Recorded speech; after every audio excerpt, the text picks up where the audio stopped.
കടന്നു വന്നിരിക്കുന്ന എല്ലാ ദൈവമക്കളോടും മിറക്കുലസ് ഹാൻഡ്സ് ഓഫ് മിനിസ്ട്രിയിൽ നാമത്തിൽ ഞങ്ങളുടെ സ്നേഹവും വന്ദനവും അറിയിക്കുന്നു.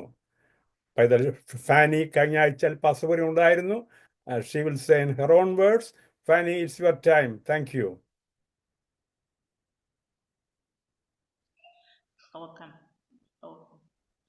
കഥാവായ യേശു ക്രിസ്തുവിന്റെ കന്യമേറിയ നാമം ഈ അനുഗ്രഹിക്കുന്ന ദിവസം വാഴ്ത്തപ്പെടുമാറാകട്ടെ. കഴിഞ്ഞ വെള്ളിയാഴ്ച എനിക്ക് മീറ്റിങ്ങിന് അറ്റൻഡ് ചെയ്യാനായിട്ട് സാധിച്ചില്ല. വ്യാഴവും വെള്ളിയും ഞങ്ങൾ യാത്രയിലായിരുന്നു. അതിനു മുൻപ് സംസാരിക്കാനൊന്നും സാധിച്ചില്ല. ഞങ്ങളെ സോറി പറയുന്നു. ഇന്ന് ഈ മീറ്റിംഗിൽ കടന്നു വന്നിരിക്കുന്ന എല്ലാവർക്കും വേഗം വരുന്നവനായ യേശു ക്രിസ്തുവിന്റെ നിസ്തുല്യ നാമത്തിൽ സ്നേഹവന്ദനത്തെയും നന്ദിയെയും അറിയിക്കുകയാണ്. ഒരു പ്രാവശ്യം കൂടി കർത്തൃസന്നിധാനത്തിൽ ഈ miracle hand of Jesus ministry ഒന്നിച്ച് കർത്താവിനെ സ്തുതിക്കുവാൻ ദൈവം ഒരുക്കി തന്ന വിലയേറിയ അവസരത്തിനായി ദൈവത്തെ സ്തുതിക്കുന്നു. മനോഹരമായിരിക്കുന്ന ഈ നല്ല രാത്രി സമയത്തിനായി ദൈവത്തെ സ്തുതിക്കുകയാണ്. നമുക്ക് ഒന്നിച്ച് കർത്താവിന്റെ സന്നിധിയിലായിരിക്കാം. വർഷിപ്പിലേക്ക് നമുക്ക് കടക്കാം. പരിശുദ്ധാത്മാവ് ഇന്ന് ഈ രാത്രി നിന്നോട് വ്യക്തമായി സംസാരിക്കും. ഇന്ന് നിങ്ങളുടെ ഹൃദയത്തെ തൊടും, നിങ്ങളുടെ ഹൃദയത്തെ സ്പർശിക്കും. ഞാൻ വിശ്വസിക്കുന്നു. ഹല്ലേലൂയ. നമ്മൾ പാടുമ്പോൾ, നാം ആരാധിക്കുമ്പോൾ തന്നെ ദൈവത്തിന്റെ ഭയങ്കര മഹത്വം ഇറങ്ങി വരും എന്ന് ഞാൻ വിശ്വസിക്കുകയാണ്. നമുക്കൊന്നിച്ച് കർത്താവിനെ പാടി സ്തുതിക്കാം. കർത്താവെ, നിങ്ങളുടെ ഹൃദയത്തിൽ എല്ലാവരും ഹൃദയങ്ങളെയെല്ലാം സമർപ്പിച്ച് ദൈവത്തിനൊന്ന് നന്ദി പറഞ്ഞ് നമുക്ക് പ്രാർത്ഥിക്കാം. കർത്താവേ, അങ്ങയുടെ മാർഗോട് ചേരുകയാണ്. യേശുവേ, എൻ്റെ എല്ലാം അവിടുന്നാണ്. എൻ്റെ ജീവനും എൻ്റെ പ്രാണനും അവിടുന്നാണ്. കർത്താവേ, ഞാൻ അകന്നാലും നീ അകലുകയില്ല. ഞാൻ മറന്നിട്ടും അങ്ങ് എന്നെ സ്നേഹിച്ചല്ലോ കർത്താവേ. അപ്പച്ചാ, അവിടുത്തെ കൃപയ്ക്ക് നന്ദി. അപ്പൊ അവിടുത്തെ സന്നിധിയിൽ ഞങ്ങൾ പ്രാർത്ഥിക്കുകയും അങ്ങേക്ക് സ്തോത്രം ചെയ്യുകയും ചെയ്യും. അങ്ങയുടെ സാന്നിധ്യം നഷ്ടപ്പെടുന്ന ഒരു സെക്കൻഡ് പോലും ഉണ്ടാകല്ലേ എന്ന് പ്രാർത്ഥിക്കാം. നമുക്കൊന്നിച്ച് പാടാം. നിന്മാകോട് ചേരട്ടെ ഞാൻ യേശുനാഥ ഈ നേരം. ഒരുമിച്ച് പാടി കർത്താവിനെ മഹത്വപ്പെടുത്താം. ഈ ഗാനം നിങ്ങളുടെ ഹൃദയത്തെ സ്പർശിക്കുകയും നിങ്ങൾക്ക് ജീവിതത്തിന്റെ ചൈതന്യം പകരുകയും ചെയ്യട്ടെ. കർത്താവ്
പോകുന്നതാണ്. യേശുവേ, ഞങ്ങളെ ആരാധിക്കുന്നു. അപ്പാ, സ്തുതിക്കുന്ന പിതാവേ, അവിടുത്തെ സാന്നിധ്യത്തിനായി ഞങ്ങൾ അങ്ങേക്ക് നന്ദി പറയുന്നു.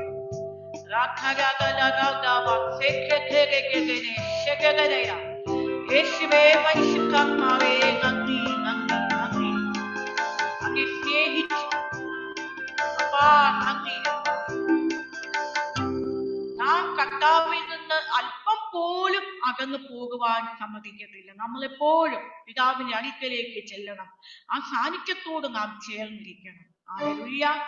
ഇന്ന് ഈ രാത്രിയിൽ ദൈവത്തിന്റെ പരിശുദ്ധാത്മാവിന്റെ ഭയങ്കര പ്രവാഹം, കൃപയുടെ പ്രവാഹം ഈ ആരാധനയിൽ ഒഴുകട്ടെ എന്ന പ്രാർത്ഥനയോടെ നമുക്ക് ഒരുമിച്ച് കരങ്ങളടിച്ച് ആത്മാവിൽ, ആത്മശക്തിയിൽ, അഭിഷേകത്തിൽ പാടി നമുക്ക് കർത്താവിനെ ആരാധിക്കാം. എൻ തോട്ടത്തിൽ പരിശുദ്ധനുണ്ട് നിശ്ചയമായും. ഈ രാത്രി ഈ ആരാധനയിൽ പരിശുദ്ധന്റെ സാന്നിധ്യമുണ്ട്.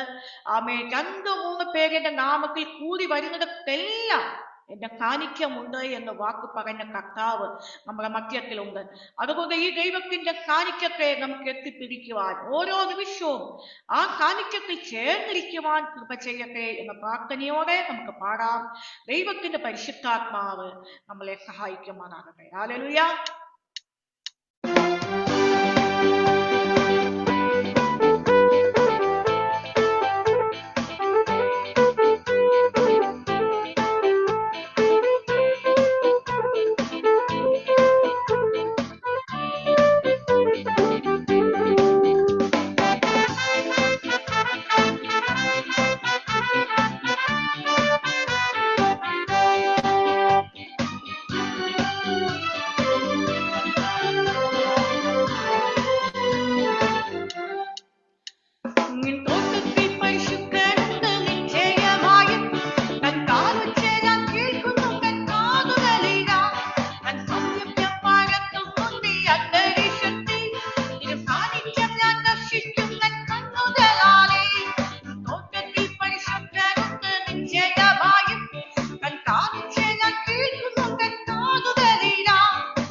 ജനത്തെ അങ്ങയുടെ നാമം ചൊല്ലി എന്റെ മനസ്സ് തുറന്ന് ഞാൻ അനുഗ്രഹിച്ച് പ്രാർത്ഥിക്കുന്നു. ദൈവകൃപയുടെ ഭയങ്കരമായ നിറവുകൾ ദൈവമേ അങ്ങയുടെ ജനത്തിന് നടുവിൽ പകരുന്നതിനാൽ സ്തോത്രം. ദൈവകൃപയുടെ വെളിപ്പാടുകൾക്കായി ഞാൻ നന്ദി പറയുന്നു. അത്ഭുതങ്ങളിലേക്ക് ഈ ജനത്തെ കൊണ്ടുപോകും യേശുവിന്റെ നാമത്തിൽ തന്നെ, ആമേൻ. ഇങ്ങനെ ഒരവസരം ഒരുക്കി തന്ന മാത്യോന്തിനോടും ഈ മിനിസ്ട്രിയോടും ഹൃദയം നിറഞ്ഞ നന്ദിയെ ദൈവനാമത്തിൽ ഒരു പ്രാവശ്യം കൂടി അറിയിക്കുന്നു. God bless you all. Amen. അവൻ്റെ അതിപരിശുദ്ധമായ നാമം വാഴ്ത്തപ്പെടുമാറാകട്ടെ. ഇന്ന് മീറ്റിങ്ങിലേക്ക് കടന്നു വന്നിരിക്കുന്ന എല്ലാ പ്രിയപ്പെട്ടവരെയും ക്രിസ്തുയേശുവിൻ്റെ നാമത്തിൽ സ്നേഹവന്ദനത്തെ അറിയിക്കുന്നു. എല്ലാവരെയും കർത്താവ് ധാരാളമായി അനുഗ്രഹിക്കുമാറാകട്ടെ. ഇന്ന് നമ്മളോട് സാക്ഷ്യ വചനമായിട്ടും പരിശുദ്ധാത്മാവിൽ നിന്നുള്ള പ്രബോധനങ്ങളായിട്ടും നമ്മളോട് സംസാരിക്കുവാനായിട്ട് കടന്നു വന്നിരിക്കുന്നത് സിസ്റ്റർ ദീപിക പോളാണ്. സിസ്റ്റർ ഉത്തർപ്രദേശിലെ മധുര എന്ന് പറയുന്ന സ്ഥലത്ത് നിന്നാണ് ജോയിൻ ചെയ്തിരിക്കുന്നത്. തൻ്റെ ഔദ്യോഗികമായ ജോലി ഉണ്ടായിരുന്നപ്പോൾ തന്നെ കർത്താവിനെ തിരിച്ചറിയുവാനും കർത്താവിൻ്റെ സ്നേഹത്തെ മനസ്സിലാക്കുവാനും കർത്താവിൻ്റെ വേല ചെയ്യുവാൻ അധികമായി ആഗ്രഹിച്ചുകൊണ്ട് ഉത്തർപ്രദേശിലേക്ക് ചെറിയ പ്രായത്തിൽ തന്നെ കടന്നു വരുവാനിടയായി. പക്ഷേ വളരെ യാദൃച്ഛികമായിട്ട് 2009 തൻ്റെ പ്രിയപ്പെട്ടവൻ പാസ്റ്റർ പോൾ ഈ ലോകത്തിൽ നിന്ന് വേർപെടുവാനിടയായി, കർത്താവിനോട് ചേരുവാനിടയായി. പക്ഷേ അതിൽ നിന്നൊന്നും ക്ഷീണിച്ചു പോകാതെ ദൈവത്തോടുള്ള നിരന്തരമായ സമർപ്പണവും പ്രാർത്ഥനയും മൂലം കർത്താവ് ആ ദേശത്ത് നിലനിർത്തി സ്കൂളിൽ പഠിപ്പിക്കുവാനും സ്കൂൾ കുഞ്ഞുങ്ങളുടെ ഇടയ്ക്ക് പ്രവർത്തിക്കുവാനും എല്ലാം കർത്താവ് ശക്തമായി പ്രിയപ്പെട്ട സിസ്റ്റർ ദീപികയെ സഹായിച്ചു കൊണ്ടിരിക്കുന്നു. ഇപ്പോൾ ഒരു സ്കൂളിൻ്റെ ഇൻചാർജായിട്ട് അവിടെ പ്രവർത്തിക്കുന്നു. 2 കുഞ്ഞുങ്ങളുണ്ട്. പിന്നെ നമുക്ക് ഇന്ന് സിസ്റ്ററിൻ്റെ വായിൽ നിന്ന് തന്നെ കർത്താവ് എങ്ങനെയാണ് ഇത്രയും നാൾ അവിടെ നിർത്തിയിരിക്കുന്നതെന്ന് കേൾക്കുവാൻ ഉള്ള സാവകാശമുണ്ട്. എല്ലാവരും പ്രാർത്ഥനയോടുകൂടി ആയിരിക്കുക. സിസ്റ്റർ ദീപിക പോളിനെ സാക്ഷ്യം പറയുന്നതിനായി ക്ഷണിച്ചുകൊള്ളുന്നു. ഇപ്രകാരം ദൈവം എനിക്ക് ഒരുക്കി തന്ന നല്ല അവസരത്തിനായിട്ട് ഞാൻ എൻ്റെ കർത്താവിനെ സ്തുതിക്കുകയാണ്. Miraculous hand of Jesus. വാസ്തവമായും ദൈവത്തിന്റെ യേശു കർത്താവിന്റെ അത്ഭുതകരം. നമുക്കറിയാം, കർത്താവിന്റെ കരം തൊട്ടപ്പോൾ രോഗികൾ സൗഖ്യമായി, മരിച്ചവര് ജീവിക്കാനിടയായി തീർന്നു. കർത്താവിന്റെ കരത്തിന് ചെയ്യുന്നതിന് നമുക്കൊരു പരിധി ഇടാനായിട്ട് കഴിയത്തില്ല. വാസ്തവമായും പേര് പോലെ തന്നെ ഈ പ്രവർത്തനങ്ങളെയും ദൈവം അനുഗ്രഹിക്കട്ടെ എന്ന് ഞാൻ ആദ്യമായിട്ട് ആശംസിക്കുക, പ്രാർത്ഥിക്കുക. കർത്താവ് എനിക്ക് ഇപ്രകാരം എന്നെ ഈ മീറ്റിങ്ങിനോടൊക്കെ ആക്ച്വലി മോളി ജേക്കബ് കാസർഗോഡ് മോളി സിസ്റ്ററാണ് ആദ്യമായിട്ട് മാത്യു മുൻ പാസ്റ്ററോട് എന്നെ കുറിച്ച് ഇങ്ങനെ പറയാനായിട്ട് ഇടയായി തീർന്നത്. എനിക്ക് 2023 തോന്നുന്നു. അതിനുശേഷം നമ്മുടെ ബ്ലസ്സി സിസ്റ്ററും ഇങ്ങനെ പാസ്റ്ററോട് പറയാനായിട്ട് ഇടയായിരുന്നു. പിന്നെ കഴിഞ്ഞ ദിവസങ്ങളിൽ പാസ്റ്റർ ഇങ്ങനെ ഡയറി നോക്കിയ സമയത്ത് എൻ്റെ പേര് കണ്ട് പാസ്റ്റർ എന്നിങ്ങനെ വിളിക്കാനായിട്ട് ഇടയായി തീർന്നു. കർത്താവിന് എല്ലാത്തിനും ഒരു സമയമുണ്ടെന്ന് ഞാൻ വിശ്വസിക്കുക. ദൈവത്തിന്റെ സമയത്തിനായും ദൈവത്തിന്റെ സ്നേഹത്തിനായും കരുതലിനായും ഒക്കെ നമുക്ക് ആ കരത്തിന് കീഴിൽ നമുക്ക് താണിരിക്കാം. ഇപ്രകാരം കർത്താവ് എനിക്ക് ഒരുക്കി തന്ന ഈ ഒരു അവസരത്തില് എന്നെ ആക്ച്വലി എനിക്ക് സാക്ഷ്യം പറയാന്ന് പറയുന്നത് ഞാൻ ഇഷ്ടപ്പെട്ടിരുന്ന ഒരു കാര്യമല്ല. നേരത്തെ പല TV ചാനൽ ഇങ്ങനെ നമ്മുടെ ഇതിലെ വിശ്വാസികൾ ഇതായിട്ടുള്ള ഒത്തിരി പിന്നെ ചാനൽ നടത്തുന്നവരൊക്കെ എന്നോട് ചോദിച്ചപ്പോൾ ഞാൻ പറഞ്ഞു എനിക്ക് പുറകോട്ട് തിരിഞ്ഞു നോക്കുന്ന ഇഷ്ടമല്ല, അതുകൊണ്ട് ഞാൻ പുറകോട്ട് തിരിഞ്ഞു നോക്കാനായിട്ട് ഞാൻ ആഗ്രഹിക്കുന്നില്ല എന്ന് ഞാൻ പലരോടും പറയാനായിട്ട് ഇടയായി തീർന്നു. പക്ഷെ എങ്കിൽ കഴിഞ്ഞ ദിവസങ്ങൾ എനിക്ക് തോന്നി, കാരണം എൻ്റെ ജീവിതത്തിൽ ദൈവം എന്നെ നിലനിർത്തിയ, ദൈവം എന്നെ കഷ്ടതയുടെ നടുവിൽ കർത്താവ് എന്നെ പരിപാലിച്ച, ദൈവം എന്നോട് സംസാരിച്ച വചനങ്ങള് ഒക്കെ അത് അനേകർക്ക് വിടുതലായി തീരുമെങ്കിൽ അത് വാസ്തവമായും അത് മറ്റുള്ളവരുമായിട്ട് വെക്കാനായിട്ട് ഞാൻ എൻ്റെ ഹൃദയത്തിൽ തീരുമാനം, ഇതുപോലെ എന്നെ പോലെ തന്നെ സുവിശേഷ ദൈവവേലയിൽ ഉള്ള ഒരു വ്യക്തിയെ എൻ്റെ സാക്ഷ്യം ശക്തിപ്പെടുത്തുമെങ്കിൽ, അതുപോലെ തന്നെ സമാനമായിട്ടുള്ള പരീക്ഷകളിലൂടെ അവസ്ഥകളിലൂടെ കടന്നു പോകുന്ന ഒരു വ്യക്തിയെ എൻ്റെ വാക്കുകൾ ധൈര്യപ്പെടുത്തുമെങ്കിൽ ഞാൻ അത് മറ്റുള്ളവരിലേക്ക് അത് പങ്കുവെക്കാനായിട്ട് ഷെയർ ചെയ്യാനായിട്ട് ഞാൻ ആഗ്രഹിക്കുക. ആക്ച്വലി ഞാൻ ജനിച്ച് വളർന്നതൊക്കെ കാസർഗോഡ് ജില്ലയിലാണ്. കാസർഗോഡ് ജില്ല എന്ന് പറഞ്ഞാൽ ഒരിക്കലും സുവിശേഷം എത്താനായിട്ടൊരു സാധ്യതയും ഇല്ലാതിരുന്ന ഒരു സ്ഥലത്താണ് ഞാൻ ജനിച്ചു വളർന്നത്. ആക്ച്വലി കാസർഗോഡ് ഞാൻ ജനിച്ചു വളർന്നെങ്കിലും എൻ്റെ ഫാദറും മദറും ഒക്കെ അവര് തിരുവല്ലയിൽ നിന്ന് വന്ന് താമസിക്കുന്നവര്. അച്ഛൻ ഒരു സ്കൂൾ ടീച്ചറായിരുന്നു. അങ്ങനെ ഞങ്ങൾ കാസർഗോഡ് സ്വന്തമായിട്ട് അവിടെ സ്ഥലമൊക്കെ വാങ്ങി. മീൻസ് ഞങ്ങള് 4 മക്കളാണ്. ഞാന് ഏറ്റവും മൂത്ത എന്റെ ചേച്ചി. എനിക്ക് അത് കഴിഞ്ഞ ശേഷം എനിക്ക് 2 ബ്രദേഴ്സ് ഉണ്ടായിരുന്നു. പിന്നെ എനിക്ക് 2 ബ്രദേഴ്സ് ഉണ്ട്. പിന്നെ ഏറ്റവും ഇളയത് ഞാനും. ഞാൻ മീൻസ് അവിടെ കാസർഗോഡുള്ള മുസ്ലിം സ്കൂളിലാണ് ഞാൻ, കാരണം മീൻസ് അവിടെ ഞാൻ എന്റെ 1 മുതലുള്ള എല്ലാ പഠിത്തമൊക്കെ എല്ലാം ഞാൻ കംപ്ലീറ്റ് ചെയ്തത്. ആദ്യം അച്ഛൻ പഠിപ്പിച്ചിരുന്ന പ്രൈമറി സ്കൂളിൽ 1 മുതൽ 4 വരെ പഠിക്കാനായിട്ട് ഇടയായി തീർന്നു. അതിനുശേഷം 5 മുതൽ വേറൊരു, അത് തന്നെ ഒരു എല്ലാം മുസ്ലിം ഒരു സംസ്കാരത്തിൻ്റെതായിട്ടുള്ള അങ്ങനെയുള്ള സ്കൂളുകളിലാണ് ഞാൻ പഠിച്ചൊക്കെ വന്നത്. അപ്പൊ ഞാൻ ഇങ്ങനെ പഠിക്കുന്ന സമയത്ത് തന്നെ, ഞാൻ സ്കൂളിലൊക്കെ പഠിക്കുന്ന സമയത്ത് തന്നെ എന്റെ മൂത്ത ബ്രദറിന് ഒരുപക്ഷെ നിങ്ങൾക്ക് ആർക്കെങ്കിലും ഒക്കെ അറിയാതിരിക്കാം. Brother pastor Jayadeep. പാസ്റ്റർ ജയദീപിന് മീൻസ് പുള്ളി കഴിഞ്ഞ മെയ് 28-ാം തീയതി കർത്താവിന്റെ സന്നിധിയിൽ ചേർക്കപ്പെടാനായിട്ട് ഇടയായി തീർന്നു. ഹാർട്ട് അറ്റാക്ക് മൂലം. എന്റെ ബ്രദർ ഇങ്ങനെ സ്കൂളിൽ പഠിക്കുന്ന സമയത്ത് തന്നെ ആ സ്കൂളിന്റെ ചരിത്രത്തിൽ ഏറ്റവും കൂടുതൽ മാർക്കൊക്കെ വാങ്ങിയ വളരെ ഒരു ബുദ്ധിമാനായ ഒരു വ്യക്തിയായിരുന്നു. അപ്പം എന്റെ ബ്രദർ എന്നോട് ഇങ്ങനെ ചോദിക്കും, എടി നമ്മൾ എന്തായാലും കുറച്ചുനാൾ കഴിയുമ്പോൾ നമ്മൾ മരിക്കും, പിന്നെ എന്തിനാ ഈ ജീവിക്കുന്നതുകൊണ്ടുള്ള ഉദ്ദേശം എന്താ എന്നൊക്കെ ഇങ്ങനെ ചോദിക്കുമായിരുന്നു. അപ്പൊ എനിക്ക് തോന്നുന്നത് 4-ലും 5-ലൊക്കെ 5-ാം ക്ലാസ്സിലൊക്കെ പഠിക്കുന്ന സമയമാണ്. ആ സമയത്ത് എനിക്ക് ഈ ചോദ്യത്തിന്റെ അർത്ഥം എന്താണെന്നൊന്നും എനിക്ക് മനസ്സിലാകത്തില്ല. പിന്നെ തുടർന്ന് പുള്ളി പ്ലസ് ടു ഒക്കെ ആയ സമയത്ത് കാസർഗോഡ് ഗവൺമെന്റ് കോളേജിൽ പഠിക്കാനായിട്ട് പോയ സമയത്ത് ചില പ്രെയർ ഗ്രൂപ്പുകാര് അവിടെ കോളേജിൽ വന്ന് എന്റെ ബ്രദറിനെ കോണ്ടാക്ട് ചെയ്യാനായിട്ട് ഇടയായി തീർന്നു. ആ സമയത്ത് നിങ്ങൾക്കൊക്കെ അറിയാം, പാസ്റ്റർ മോഹൻ പി ഡേവിഡ് പാസ്റ്ററിന്റെ അങ്ങനെ വേലക്കാരായിട്ടുള്ളവരൊക്കെ ചെന്ന് കോണ്ടാക്ട് ചെയ്തു. എന്റെ ബ്രദറിന് ഒത്തിരി സംശയങ്ങളുണ്ടായിരുന്നു. ആ സംശയങ്ങളൊക്കെ ക്ലിയർ ചെയ്തു. ആ സമയങ്ങളിൽ ഒരു എഞ്ചിനീയറിന്റെ വീട്ടിൽ വെച്ചായിരുന്നു പ്രെയർ നടന്നിരുന്നത്. ആ ബ്രദർ എന്റെ ബ്രദറിനെ കണ്ടപ്പം പേടിച്ചു പോയി. കാരണം ആക്ച്വലി ഞങ്ങൾ ഹിന്ദു ബാക്ക്ഗ്രൗണ്ടിൽ ഞങ്ങൾ വിശ്വാസത്തിലേക്ക് വന്നതാ. അപ്പൊ എന്റെ ആ എഞ്ചിനീയർ പേടിച്ചു. മറ്റ് ജാതികളായിട്ടുള്ള വ്യക്തികൾ ഞങ്ങളുടെ ഇവിടെ നടക്കുന്ന മീറ്റിങ്ങിനെ കുറിച്ച് അറിയാനായിട്ട് ചാരന്മാരെ വിട്ടിരിക്കുകയാണെന്നും പറഞ്ഞ് എന്റെ ബ്രദറിനോട് പറഞ്ഞു, ഇനിയും ജയദീപ് ഇങ്ങോട്ട് വരരുതെന്ന് പറഞ്ഞു. അന്ന് എന്റെ ബ്രദർ അവിടെ നിന്ന് ഇറങ്ങിയപ്പം പറഞ്ഞു, ഒരു ജീവിക്കുന്ന ഒരു ദൈവം ഉണ്ടെങ്കിൽ ഞാൻ കണ്ടെത്തും എന്ന് പറഞ്ഞ വീട്ടിൽ നിന്ന് ഇറങ്ങി. ഇതറിഞ്ഞ് ഞങ്ങളുടെ ഞങ്ങളുടെ മോഹൻ പി ഡേവിഡ് പാസ്റ്ററൊക്കെ വീണ്ടും ഹോസ്റ്റലിൽ ചെന്ന് എന്റെ ബ്രദറിനെ കാണാനായിട്ട് ഇടയായി തീർന്നു. തുടർന്ന് പ്രാർത്ഥനകൾക്കൊക്കെ അവര് വിളിച്ചു. എന്റെ ബ്രദറിന്റെ ഹൃദയത്തിലുണ്ടായിരുന്ന ഒത്തിരി ചോദ്യങ്ങൾക്കൊക്കെ ഉത്തരം ഒക്കെ ഒത്തിരി സ്വന്തം മോനെ പോലെ മോനിച്ചാന് കൂടെ നിർത്തി ഇങ്ങനെ ഓരോ കാര്യങ്ങൾ പറഞ്ഞു കൊടുക്കാനായിട്ട്. ആ സമയത്ത് പിന്നെ വീട്ടിൽ വന്ന് അങ്ങനെ ഒരു ഒളിച്ചൊന്നുമല്ല, വീട്ടിൽ വന്ന് ഓപ്പണായിട്ട് പറഞ്ഞു, ഞാൻ പ്രേയറിന് പോകുകയാണെന്ന് പറഞ്ഞു. വീട്ടിൽ പറഞ്ഞപ്പം പ്രശ്നമായി. കാരണം ഞങ്ങളുടെ അമ്മ ഭയങ്കര യാഥാസ്ഥിതികമായിട്ടുള്ള ഒരു വിശ്വാസത്തിലുള്ള ഒരു വ്യക്തിയായിരുന്നു. അമ്മ എതിർത്തു. അമ്മയും അച്ഛനും കൂടെ ഒരുമിച്ച് നിൽക്കുന്ന സമയത്ത് അത് ഭയങ്കര ശക്തിയാണ്. അച്ഛനും അപ്പം എതിർക്കാനായിട്ട് തുടങ്ങി. പിന്നെ വീട്ടിൽ നിരന്തരം വാക്ക് തർക്കങ്ങൾ, ബൈബിളും ഭഗവത്ഗീതയൊക്കെ വെച്ചോണ്ട്. അപ്പൊ ഞാൻ എന്റെ കുഞ്ഞുനാളിൽ ഞാൻ ഇതൊക്കെ കേട്ടാ ഞാൻ വളർന്നിരിക്കുന്നത്. അപ്പൊ എനിക്ക് ഒരു കാര്യം അറിയാം, എന്റെ ബ്രദർ അതിൽ വിശ്വസിച്ചതിൽ എന്തോ സത്യം ഉണ്ടെന്ന് എനിക്കറിയാം. പക്ഷെ എന്താണെന്നൊന്നും എനിക്കറിയത്തില്ലായിരുന്നു.